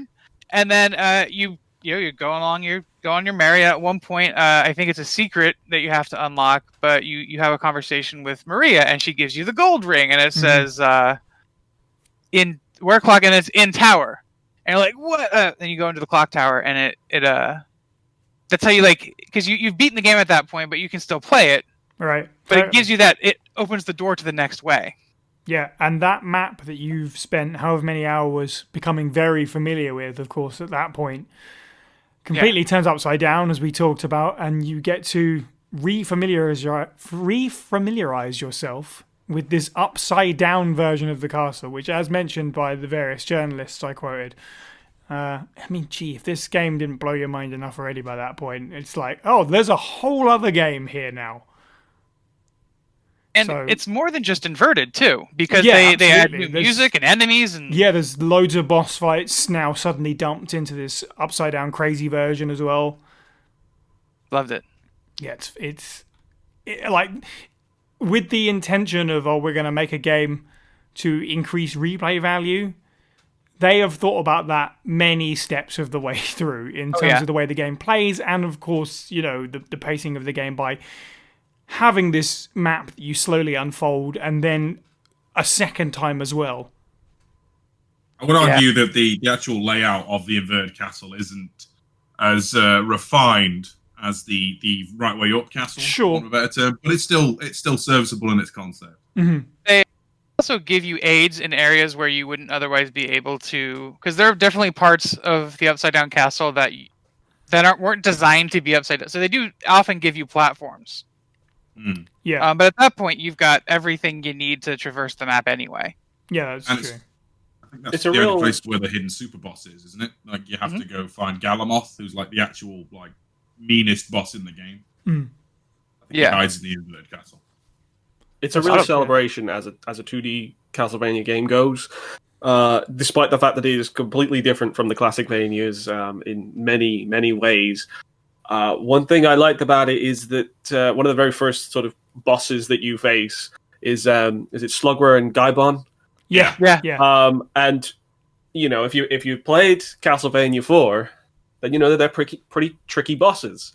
You know, you don't have a great deal of movement, and that was kind of the main problem with like the main challenge in Super Castlevania 4 is that when you face them, obviously in separate instances, you only had one screen to move about in. But they're introduced here as a starter boss, which, like, if you had already played Castlevania 4 and you're already well versed with Castlevania, and then you play Symphony of the Night, it seems kind of funny because it's kind of like, all right, you are in for a much bigger adventure than, you know, what you anticipate, because these guys are basically the bulk and skull of the bulk and skull of the Castlevania world. Yeah. They're you know, like, they're just you know, these two bosses that are there to get you into the game, but they're not going to stop you. Ultimately, you will overcome that. But then you get to some of the bigger bosses. So, you know, obviously some of them are just on one screen. You know, Medusa's one of them. The mirror fight with the other Alucard is another one. Yeah. But then you'll have the likes of Legion and is it Beelzebub? Beelzebub, yeah, where you're traveling all over the place. I couldn't tell you how many screens Beelzebub could actually fit on, but you're constantly having to traverse, and by that point, you've got quite a few powers, so that you can traverse. But it's a lot of management, and that A cool boss fight too. Yeah, it just wasn't something. Even though this is a 2D game, you just hadn't seen it anywhere else. It wasn't something that was possible on most of the 16-bit systems. So even if people were looking at it and they were saying, yeah, but you know, it's still 2D, it's kind of like, no, there's so many more complexities, which is great because it's not like it was just a follow-up to the 2D Castlevanias. It was the next step in that evolution that wasn't purely to go into polygonal graphics. Right. Does anybody have like a particular favorite boss? I do. A few. Oh, For me, I'm going to jump in because I'm greedy. It's funny, we've mentioned Legion or Grand Falloon on this one. It's the giant ball of corpses, but I will save that for someone else. I am actually very fond of Beelzebub, because if I describe it to you, listener, as a giant strung up corpse covered in flies, it doesn't sound intimidating in the slightest. However, it literally is one of the hardest boss fights in the game because it just like has nothing but, like, you know, detritus and maggots and things. You have to break this boss to pieces to kill it. Yeah. It's you know, a visually stunning boss. And, you know, I mean, Dracula's final form as well. But again, not going to be greedy. Gonna open the floor to everyone else to tell me about these great bosses. You mean the alien Queen Dracula? Oh yeah. My favorite boss, honestly, is the boss fight against the second time you see the doppelganger. Oh, when they know what they're doing. Right, when he like gets he like that's how I found out about the bat dash ability. Like, because he whips it at you, you're like, what the heck was that? Yeah, that's my favorite boss fight. In the game. That, and I also like the Grant Sypha Trevor fight. I do also want to add before that is I didn't know Galamoth was supposed to be a secret boss. He's just part of my rotation. It's so Kid Dracula is technically part of the Castlevania canon. Yeah. And Kid Dracula defeated the time demon Galamoth to save his daddy. It's literally a callback to that, only now Galamoth is stupidly huge and filled with lightning. And if you do not have any either lightning-resistant equipment or cheese it with either poison mist or the shield rod, an Alucard shield, it's a mare to fight that thing. It literally is you have the right build or you persevere kind of thing. Yeah, agreed. Whereas most of the other bosses, I'd say, are fairly, like, in comparison to earlier Castlevania games, as Jordan put out with this, the mobility in space, generally a lot easier than their counterparts as a result. Mm.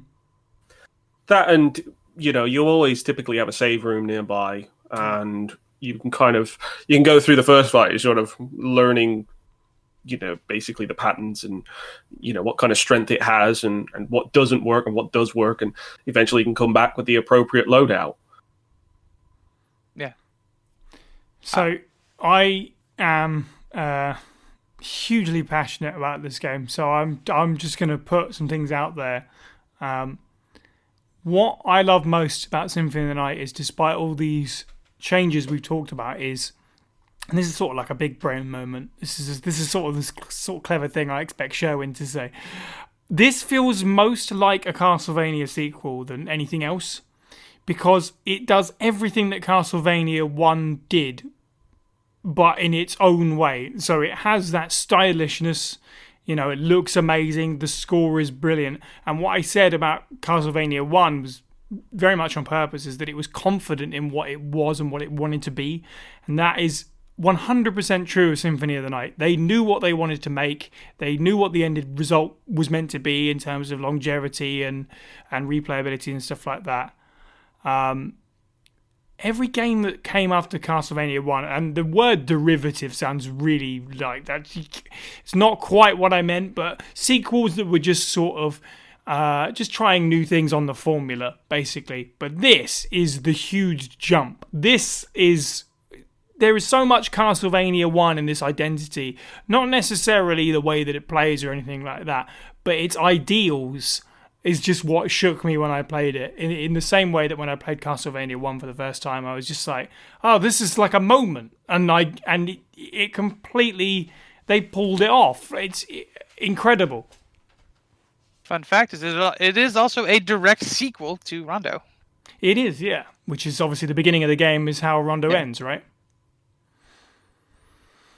Yeah, so I don't know if we were all symphonied out. Are we going to move on to the rest of the... I have one question of everybody. What's your favorite weapon?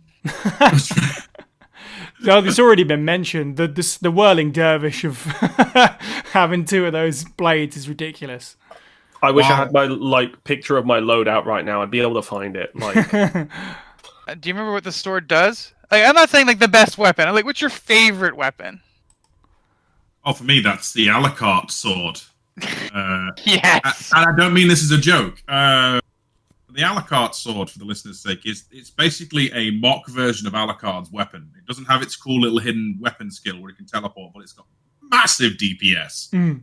And both of these swords have one of the most satisfying acoustic sounds of swinging a weapon in a Castlevania game. Therefore, it's my favorite because you just have to hammer things to death with it. Plus, it's got massive crit damage if you get it. My favorite weapon is the shield rod, and that's important. I mentioned that now because if you shield rod with the Alucard shield, what the shield rod does is you use it at the same time. You hit both weapon buttons at the same time, and it creates an effect. That's always busted, though. Surely, So the Alucard shield turns it into the best item in the game. It does a bunch of damage. It heals you anytime it does damage, but it does drain your mana. If you do the Alucard shield with a T, he does it, and it does the whole animation, and then just a little question mark appears above Alucard's head. And that's it. As if It's like, is that it? the big show of like, you're going to kick that. No, you're not. It doesn't do anything. It's just a question mark. Yeah, awesome. That's my favorite.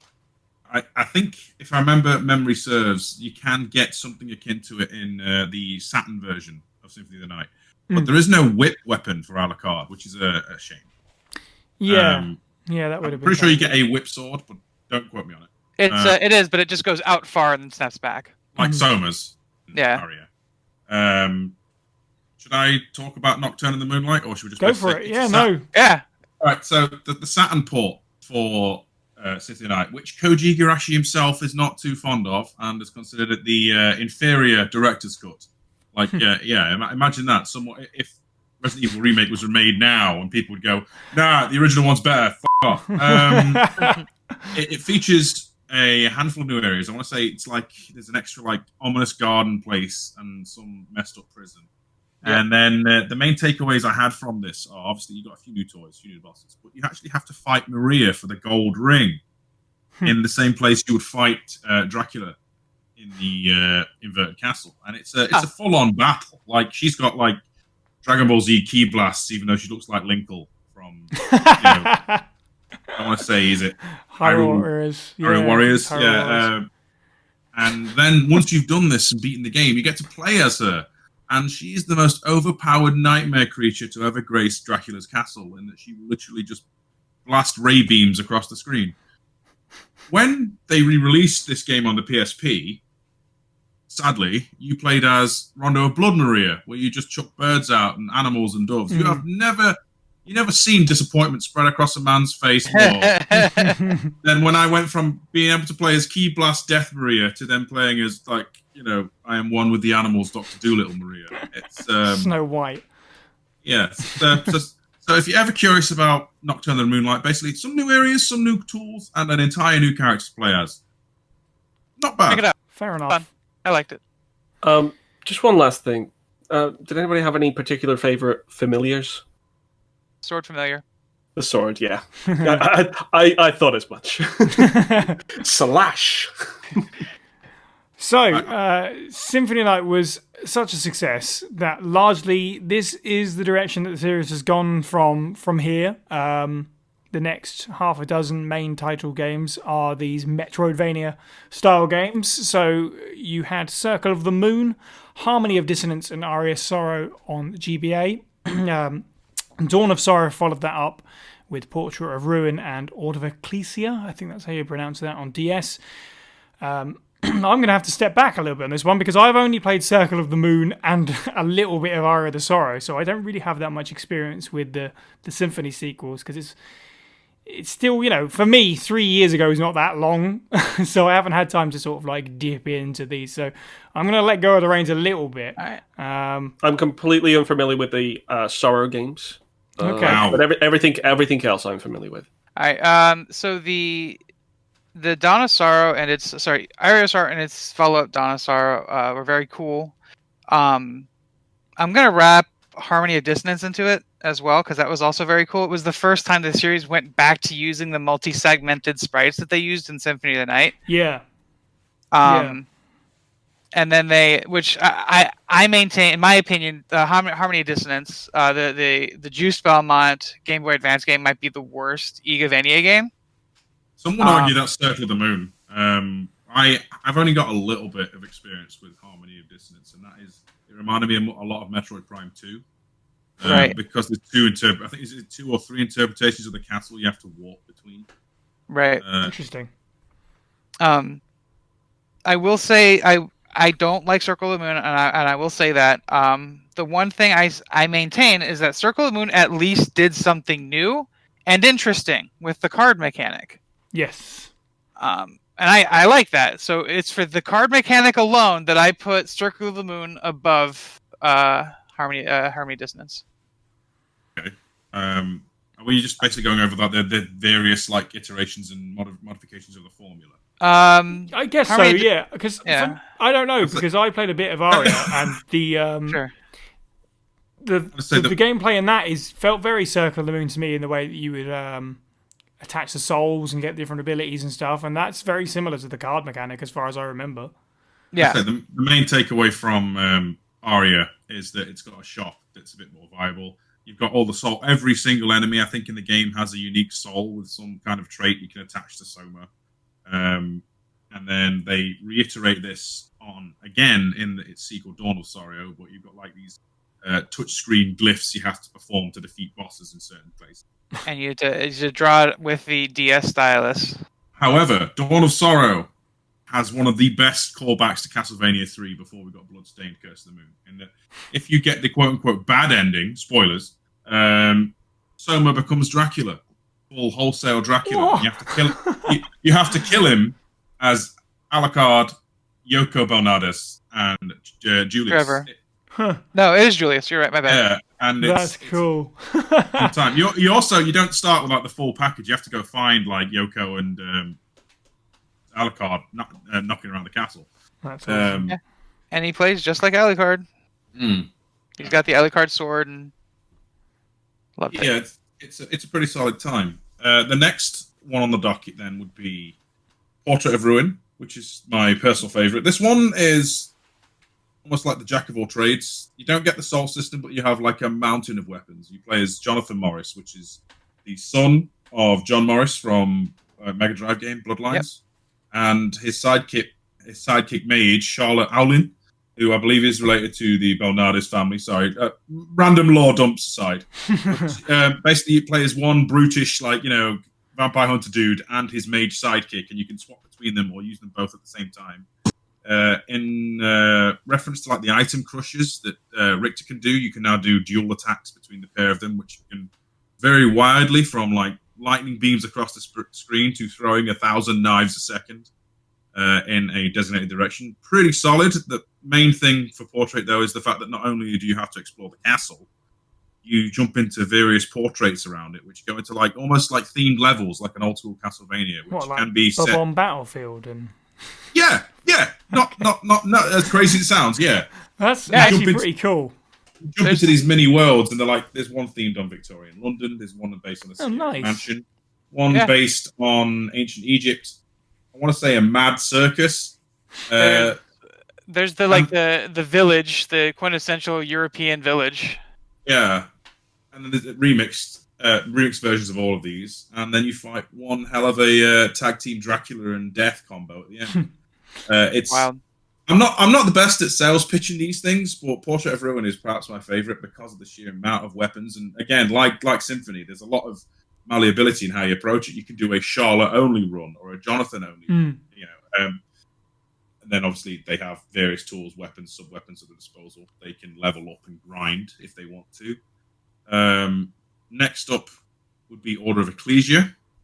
Probably the biggest departure from the Castlevania formula. There's a semi-linear route you have to follow to even get to Dracula's castle, even though it's like there is a world map you can jump around, like an actual here a map unfolds. You pick a location. Okay. But you have to do all these things before you can go to Castlevania itself. Interesting. Shanoa's got glyphs and weird things you can attach to a character, like souls, but not. It's hard to kind of put into words. It's weird. It's a neat game. I don't like it. That's all I'll say about it. It's good, but I don't like it. I said it was neat. I would actually argue there is like one hell of a visual set piece in like the first or second boss for Order of Ecclesia that's worth checking out, where you fight a giant crab in a collapsing tower. Like on a DS, it's hard to really put into words, but seeing this tower collapse while you're inside it as a crab gets crushed by an elevator is astounding. Like even for a Castlevania game. It looks cool. I worried that as someone who's only played a little bit of these kind of games, that if I were to get through them, that it would be a little bit kind of like in a similar way to the classic games. It's just like, variations upon a formula. Running around Dracula's castle with some slightly different gameplay tweaks. But it does sound like some of these entries, like you mentioned, like they have come up with ways to go other places and then come back, which is not. It doesn't sound like a lot, but to mix up that. There's a few other things. just to jump in, not to railroad you back off. No, it's fine. Each of these games normally feature at least one or two unlockable characters, which completely break how a Castlevania game plays. In Portrait of Sorrows, Portrait of Ruin's case, you've got a pair of mage sisters that now fly around the screen, and you almost play it like a shoot 'em up. You're moving your character moving around the screen like you're playing a shoot 'em up ship. It's still the castle, but then you also use the stylus to pick where you fire. And then in Order of Ecclesia, there's a character who plays not dissimilar to how a Mega Man character would be, with ranged attacks and charges of beam shoots. It's a bit like Richter mode in Symphony of the Night. Yeah. Richter's also available, I think, in a few of these. Let's talk about Circle of the Moon, because I find it one of the most intriguing entries. What a task it had on its hands, as pretty much the next follow-up to Symphony of the Night. It not only had to meet those kind of expectations that had been set by Symphony of the Night, but it also had to do it on weaker hardware. That's a good point.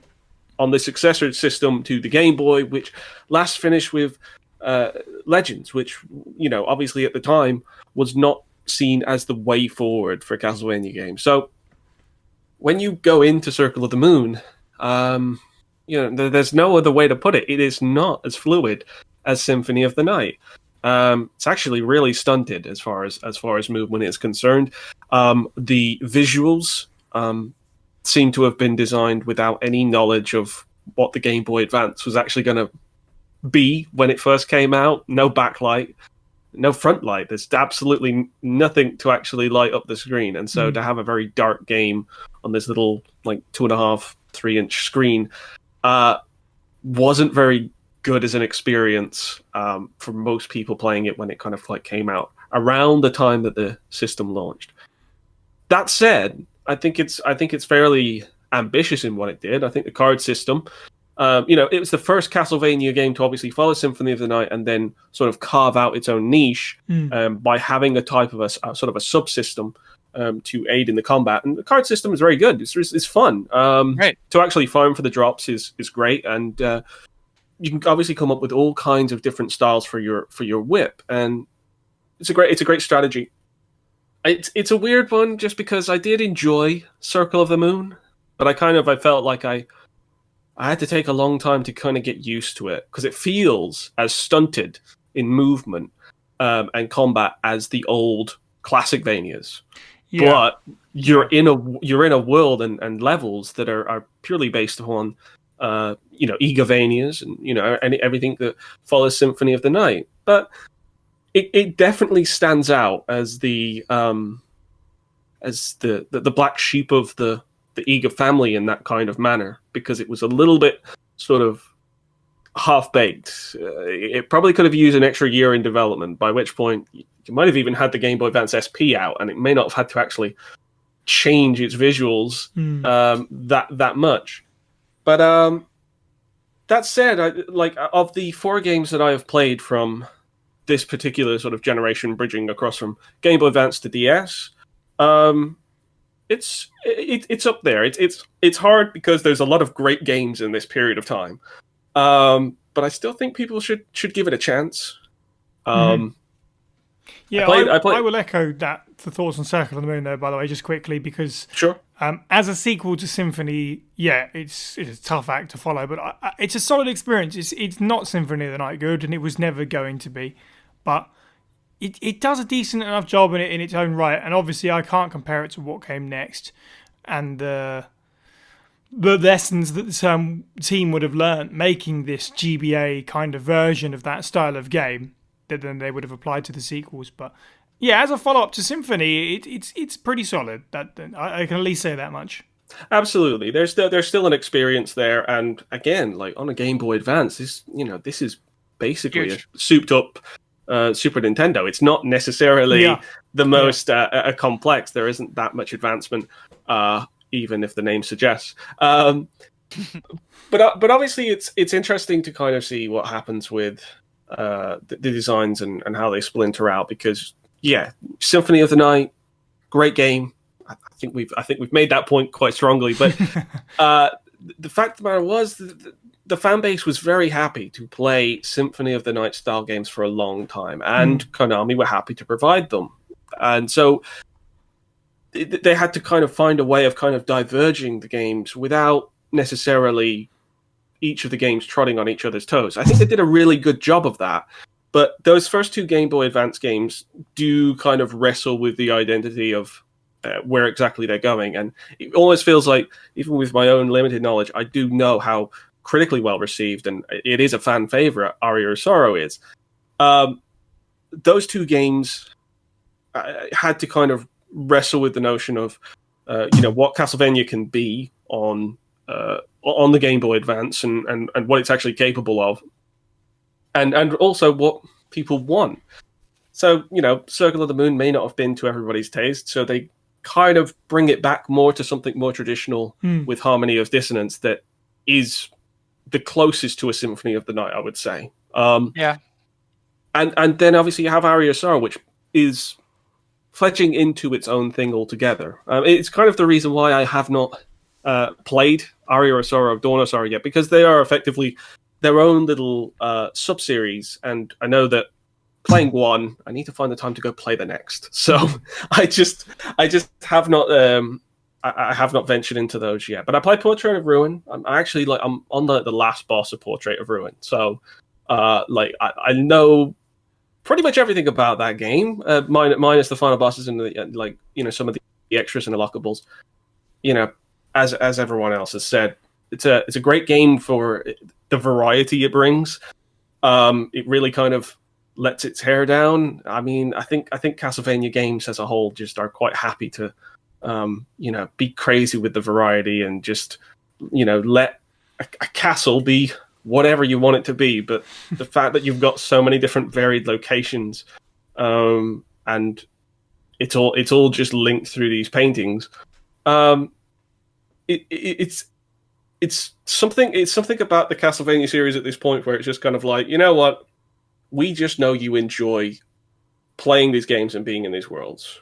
So we don't have to kind of treat it like we're trying to convince you. We know you already enjoy these worlds. So, I mean, Portrait of Ruin is something that you probably would want to play when you're already an established Castlevania fan.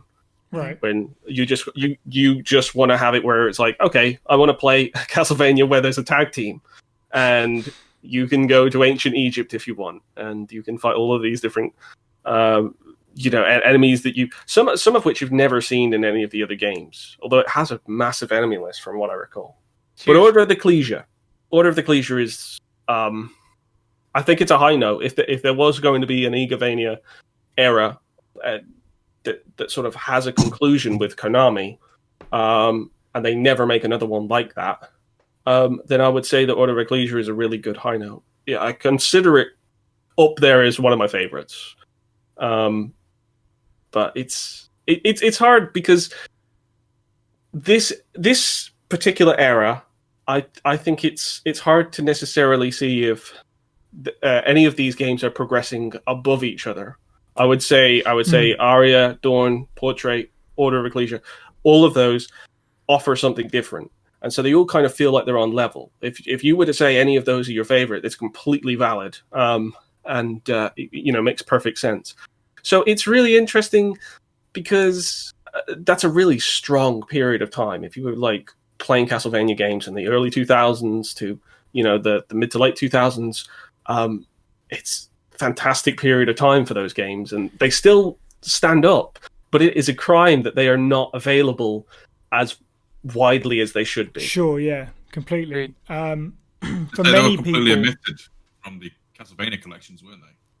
yeah, it's just, I guess, less so the GBA, but the DS games obviously not been ported too much forwards, have they? I guess so.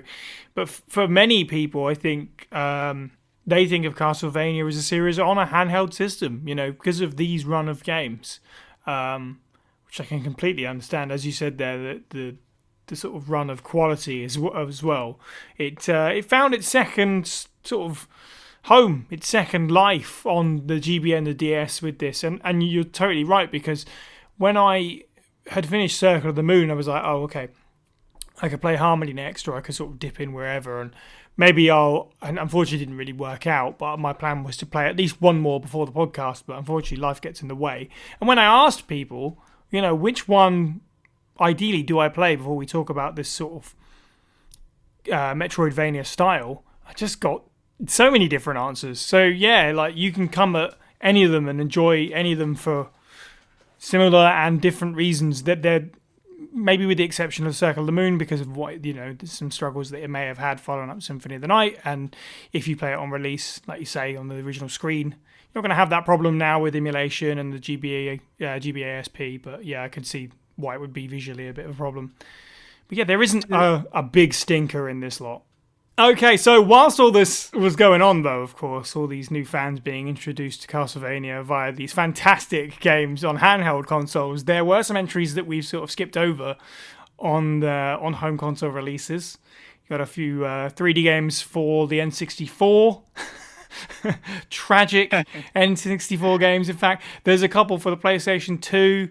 And of course, later on as well, I don't know even if it's worth touching on them too much, but the Lords of Shadow series as well. Steve, I know you're a little versed in the 3D games. What's your sort of opinion on this part of the series?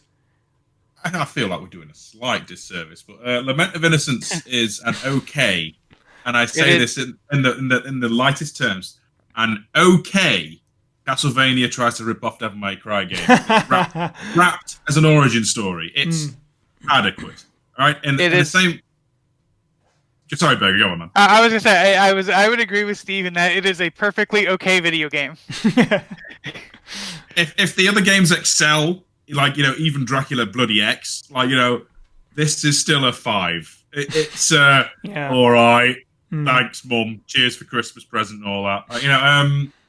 The follow-up Curse of Darkness is very much the same, but Symphony of the Night features Hector has a honestly astounding sound. Both these PS2 games actually do have chef's kiss OSTs. Just the story is crap and the gameplay is middling. I would argue of the two, Curse of Darkness is more my bag. It's a little bit closer to Symphony of the Night in terms of what you can do. I agree. And then before Lords of Shadow, because I'm delaying the inevitable. I'm sorry, Si. There was the god-awful Castlevania Judgment on the Wii. A piss-poor 3D fighter featuring the likes of Alucard, Eric Lassard, Simon Belmont, as you've never recognized them before. Because they got the Death Note artist, his name, I'm sorry, it escapes me. And honestly, there's some astounding designs. Yeah, great character designs. They don't look anything at all like the characters we've come to know at all. Not my Castlevania. Well, it's not even. They don't fit their silhouettes. Their personalities have been rewritten as well, almost to a disgusting degree. Maria Renard. Maria Renard is the biggest offender for me because she's like the young sidekick character for Richter and Rondo of Blood, basically trying to egg him on to be a hero, right? In this, she's a pervert creep who's just obsessed with other ladies' breasts. Oh. Yep. It's cringe. So basically, Castlevania Judgment, I have judged you poorly. You chose badly. Raiders of the Lost Ark quotes. And then we come to the death of Castlevania. And I don't mean that in a nasty way. Lords of Shadow. Yeah. I like Lords of Shadow. I thought it was fun. Played it. I've played about 7 or 8 hours of it, and I thought I was probably near the end by that point, but it goes on for another 10 or so.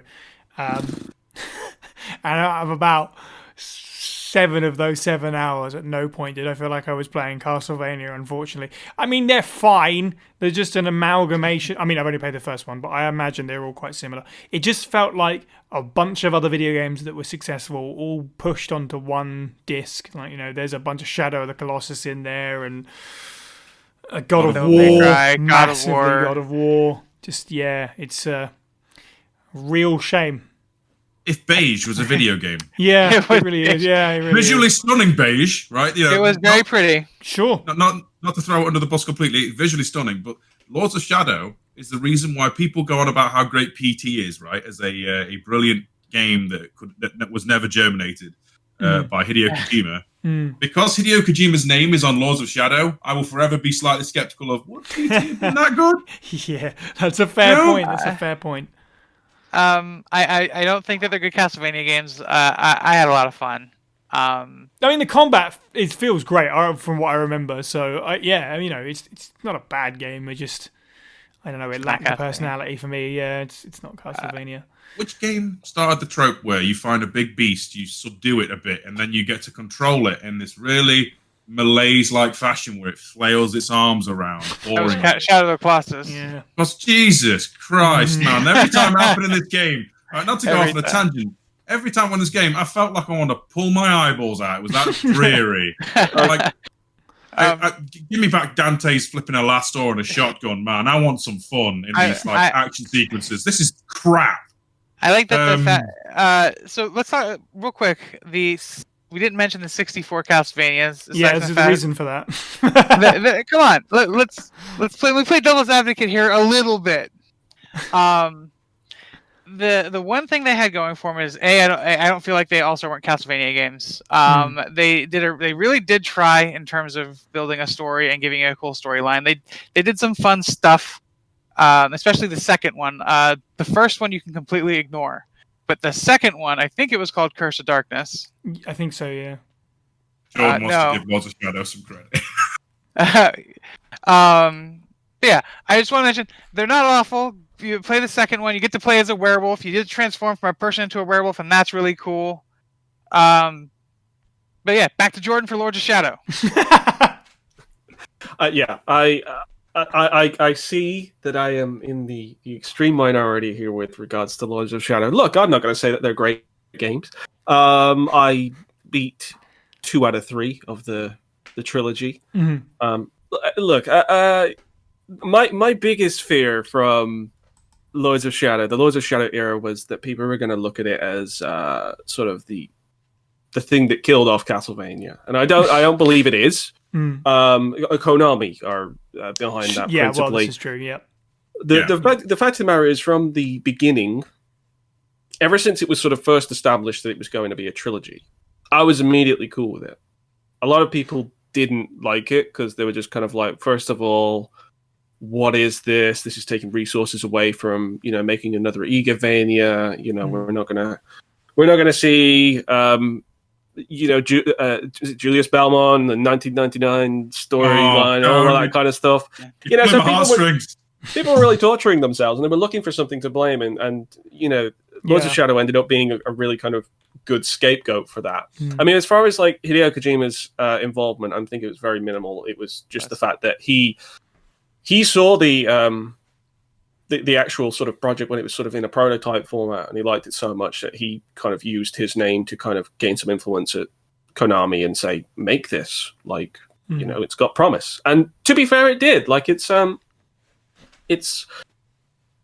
game that apes off a lot of things. That's not necessarily foreign territory for Castlevania games. I think it kind of it gets a bit less leeway where it concerns that, because it's frankly it's a brand new series within Castlevania, and it's not coming from the side of Castlevania that people most enjoy, which is the 2D side. No, it's the 3D side where it's all very experimental and then there's a lot of misses. But I think there's success there. I think the most intriguing thing to me was the fact that it was a trilogy, so whatever they were going to do was contained within the continuity of the trilogy, nowhere else, and it was going to have a conclusion, and it was ultimately its own thing. There was going to be an end to it. It wasn't going to take away the games any more than Konami were just going to do themselves. It was just a foray into something different. I do think that it's a strange one to look back at now, because I was very excited for the series. Knowing it's just a trilogy, it's kind of like, okay, well, that's great. It's like 3 games and you get a whole story. And what's more, there's a nice story and twist to it. But by the time that I played the 3DS one, I kind of felt like I ran out of steam. Right. Because but by the time I finished that game, I didn't necessarily feel like playing Lords of Shadow 2, and I still haven't, even though I was super excited for it, and I consider it to have like one of the best trailers ever made, frankly. But The trailer is still, so good they made a movie about it. Swing it around. So I, I don't really kind of hold it against Lords of Shadow, because what it was at least trying to do was produce something that could actually work in a 3D space. And yeah, it aped off your Devil May Cry's, your God of War, your Shadow of the Colossus. But these are not bad games to ape from, I might add. Although I think it definitely should have aped right stick dodging. Because the game just doesn't have that. There's no proper way of kind of dodging without having to hold the shoulder button, and I just don't. Sometimes a game has kind of controller mappings that does make you scratch your head, because like one button will have 3 different contextual options, and an entire stick won't have anything. But that's meandering off my point. The fact is that they're still otherwise enjoyable, and what's more, if you're prepared to kind of let the rest of the canon just sort of step aside and, just think, okay, what would happen if sort of the Belmont lineage was sort of condensed down? And what if, spoiler alert, one of the Belmonts turns out to become Dracula? That was interesting to me. It's like a what if, and the fact that they kind of decided to go down that path. And Mercury Steam was sort of audacious enough to go down that path, because after all, they are dealing with a canon that a lot of people obviously enjoy and have built up as fans and as developers. It was bold, and I just liked that they did that. I mean, the 3DS one tries to be a little bit more Castlevania, and that it tries to be sort of 2D progression, but that married with God of War combat just didn't mix for me, and it felt a bit sort of sluggish. But yeah, it's hard to hate Castlevania games because they at least try something. Yeah. And even if they fail at that, you know what they were trying to do, or you know that with a little bit of extra time, they could have fixed those things. So I don't know. I like to go out of my way to defend Lords of Shadow, just because it was its own thing. It wasn't around for very long, and it's still worth something. It is also like Lords of Shadow 1, despite the fact that it's compatible right now. I don't know if that helps. Yeah, there you go. You can still go enjoy them. Unlike, unfortunately, a lot of Castlevania games of the past, these ones are actually quite readily accessible and on modern hardware. It was a gorgeous game. Even on the Xbox 360, where it still had its frame rate drops and stuff like that, but it was a really nice looking game. And when you actually get to the castle section, like some of those vistas still blow me away. It was only until the Souls games came along, and obviously, took the concept of these, kind of mythical castles even further, that it kind of got overshadowed. But before then, it really stood out. So there's some positive points to kind of take away, and I think as far as the 3D series are concerned, it ain't a great bunch, but it definitely stands above those. It stands above the N64 ones, and I would say also the PS2 ones. As a defender of the PS2 ones, I'm going to actually agree with Jordan here, as much as I don't like Lords of Shadow. Like, I've got my bugbears. Mostly, in actuality, it made me bored to hear Patrick Stewart, which is a crime. Yeah. I got through Oblivion, and I didn't mind him. Maybe he's there for 10 minutes. But every time it broke up a chapter and we had, apparently really, really depressed or bored, Patrick Stewart going, and then the journey went to this place, and it was written. The narrative is somehow both intriguing and dull at the same time. Yeah, I know what you mean. Getting around the environments is laborious, right? And the combat is tedious, but the visuals and the soundtrack, much like most of the other games when they are flawed in any other aspects, they are, Lords of Shadow, I will give it that. And the ending reveal of the first game, as much as I don't like it, the actual game itself, that ending reveal, that final cutscene is a jaw-dropping moment. Yeah. Yeah, that is a pretty fantastic reveal. I liked it. And off the back of this, they were able to, Mercury Steam, they had enough success there. They'd worked on the main consoles, the core consoles, and they'd worked on handheld games. Obviously, managed to get a Nintendo gig out of it and make Samus Returns. So it was kind of interesting to see what they ended up doing after they finished up Lords of Shadow. And, obviously they're still producing games now. It'll be interesting to see where they go from here and if they actually pick up any of those designs that they did have in the Lords of Shadow to create something of their own further down the line. I'd like seeing that. I think it's nice to end on a bit more, not an apologetic note or whatever about Lords of Shadow, because despite everything, and I know you're completely right, it's Konami that killed Castlevania. Of course, we can see that with pretty much all of their franchises. But Lords of Shadow 2 being the final game in the series up to this point in 2014, so that's 6 years ago now as of speaking. Or if you're looking at the sort of core timeline, Order of Ecclesia was 2008, so that's 12 years, unfortunately, since the last mainline Castlevania game. But, on the plus side, in the last few years, the name value of Castlevania has gone up, perhaps even more than it really ever has in a mainstream way, because it's on Netflix now.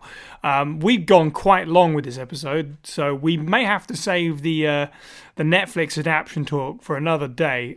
But there's plenty to go into there now with 3 seasons already under its belt, and I believe they've already confirmed a 4th. But we'll get to that indeed. So just to finish this one up, just real quick, fire it off me. I know some of the answers already. What's your favourite Castlevania game in the series? Mike, I already know yours, so let's do it. It's Portrait of Ruin. But Symphony of the Night also. It's one, and also this one. Yeah. And also this one. It's all of them. I can't pick one. I can't choose. No, but seriously, joking aside, Symphony of the Night is my favorite game in the series. Steve, what's your favourite Castlevania game ever? Not to sound like a stereo or a repeat of what we just had, but it is actually still Portrait of Ruin. Nice.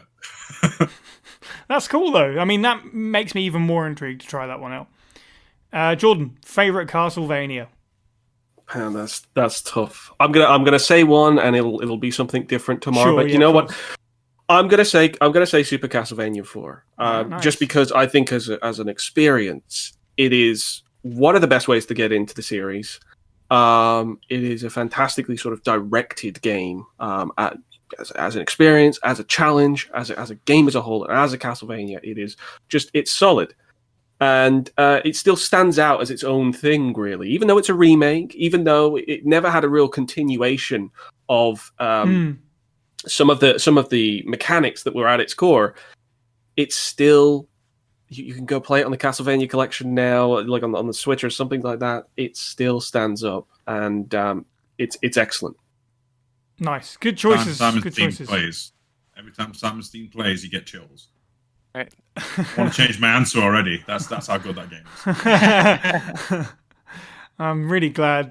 No, sounds really mean. I'm really glad Sherwin isn't here, but mostly just because he would point out the flute music from Super Castlevania 4, which it's absolutely disgusting. It's awful. But my favorite Symphony.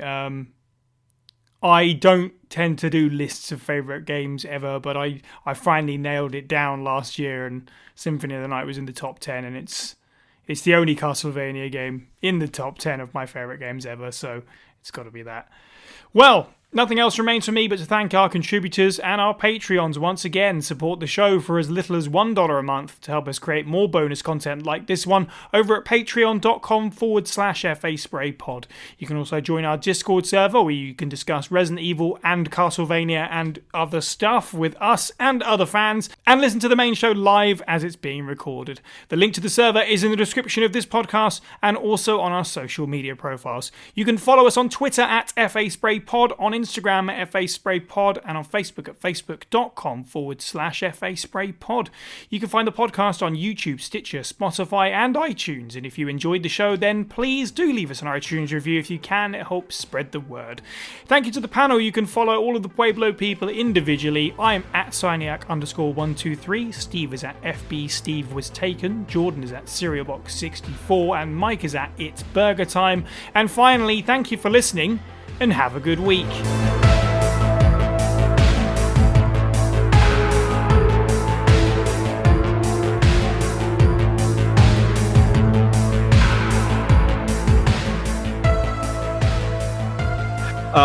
I beat 2 out of 3 of the trilogy. Mm-hmm. First of all, can you hear fireworks? No, you're fine. Okay, cool.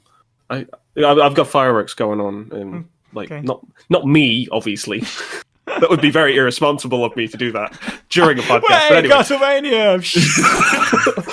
That's why I was obviously talking about why the podcast was kind of like going over time. It's like, well, I've got my I've got my fireworks show starting at about 6:45.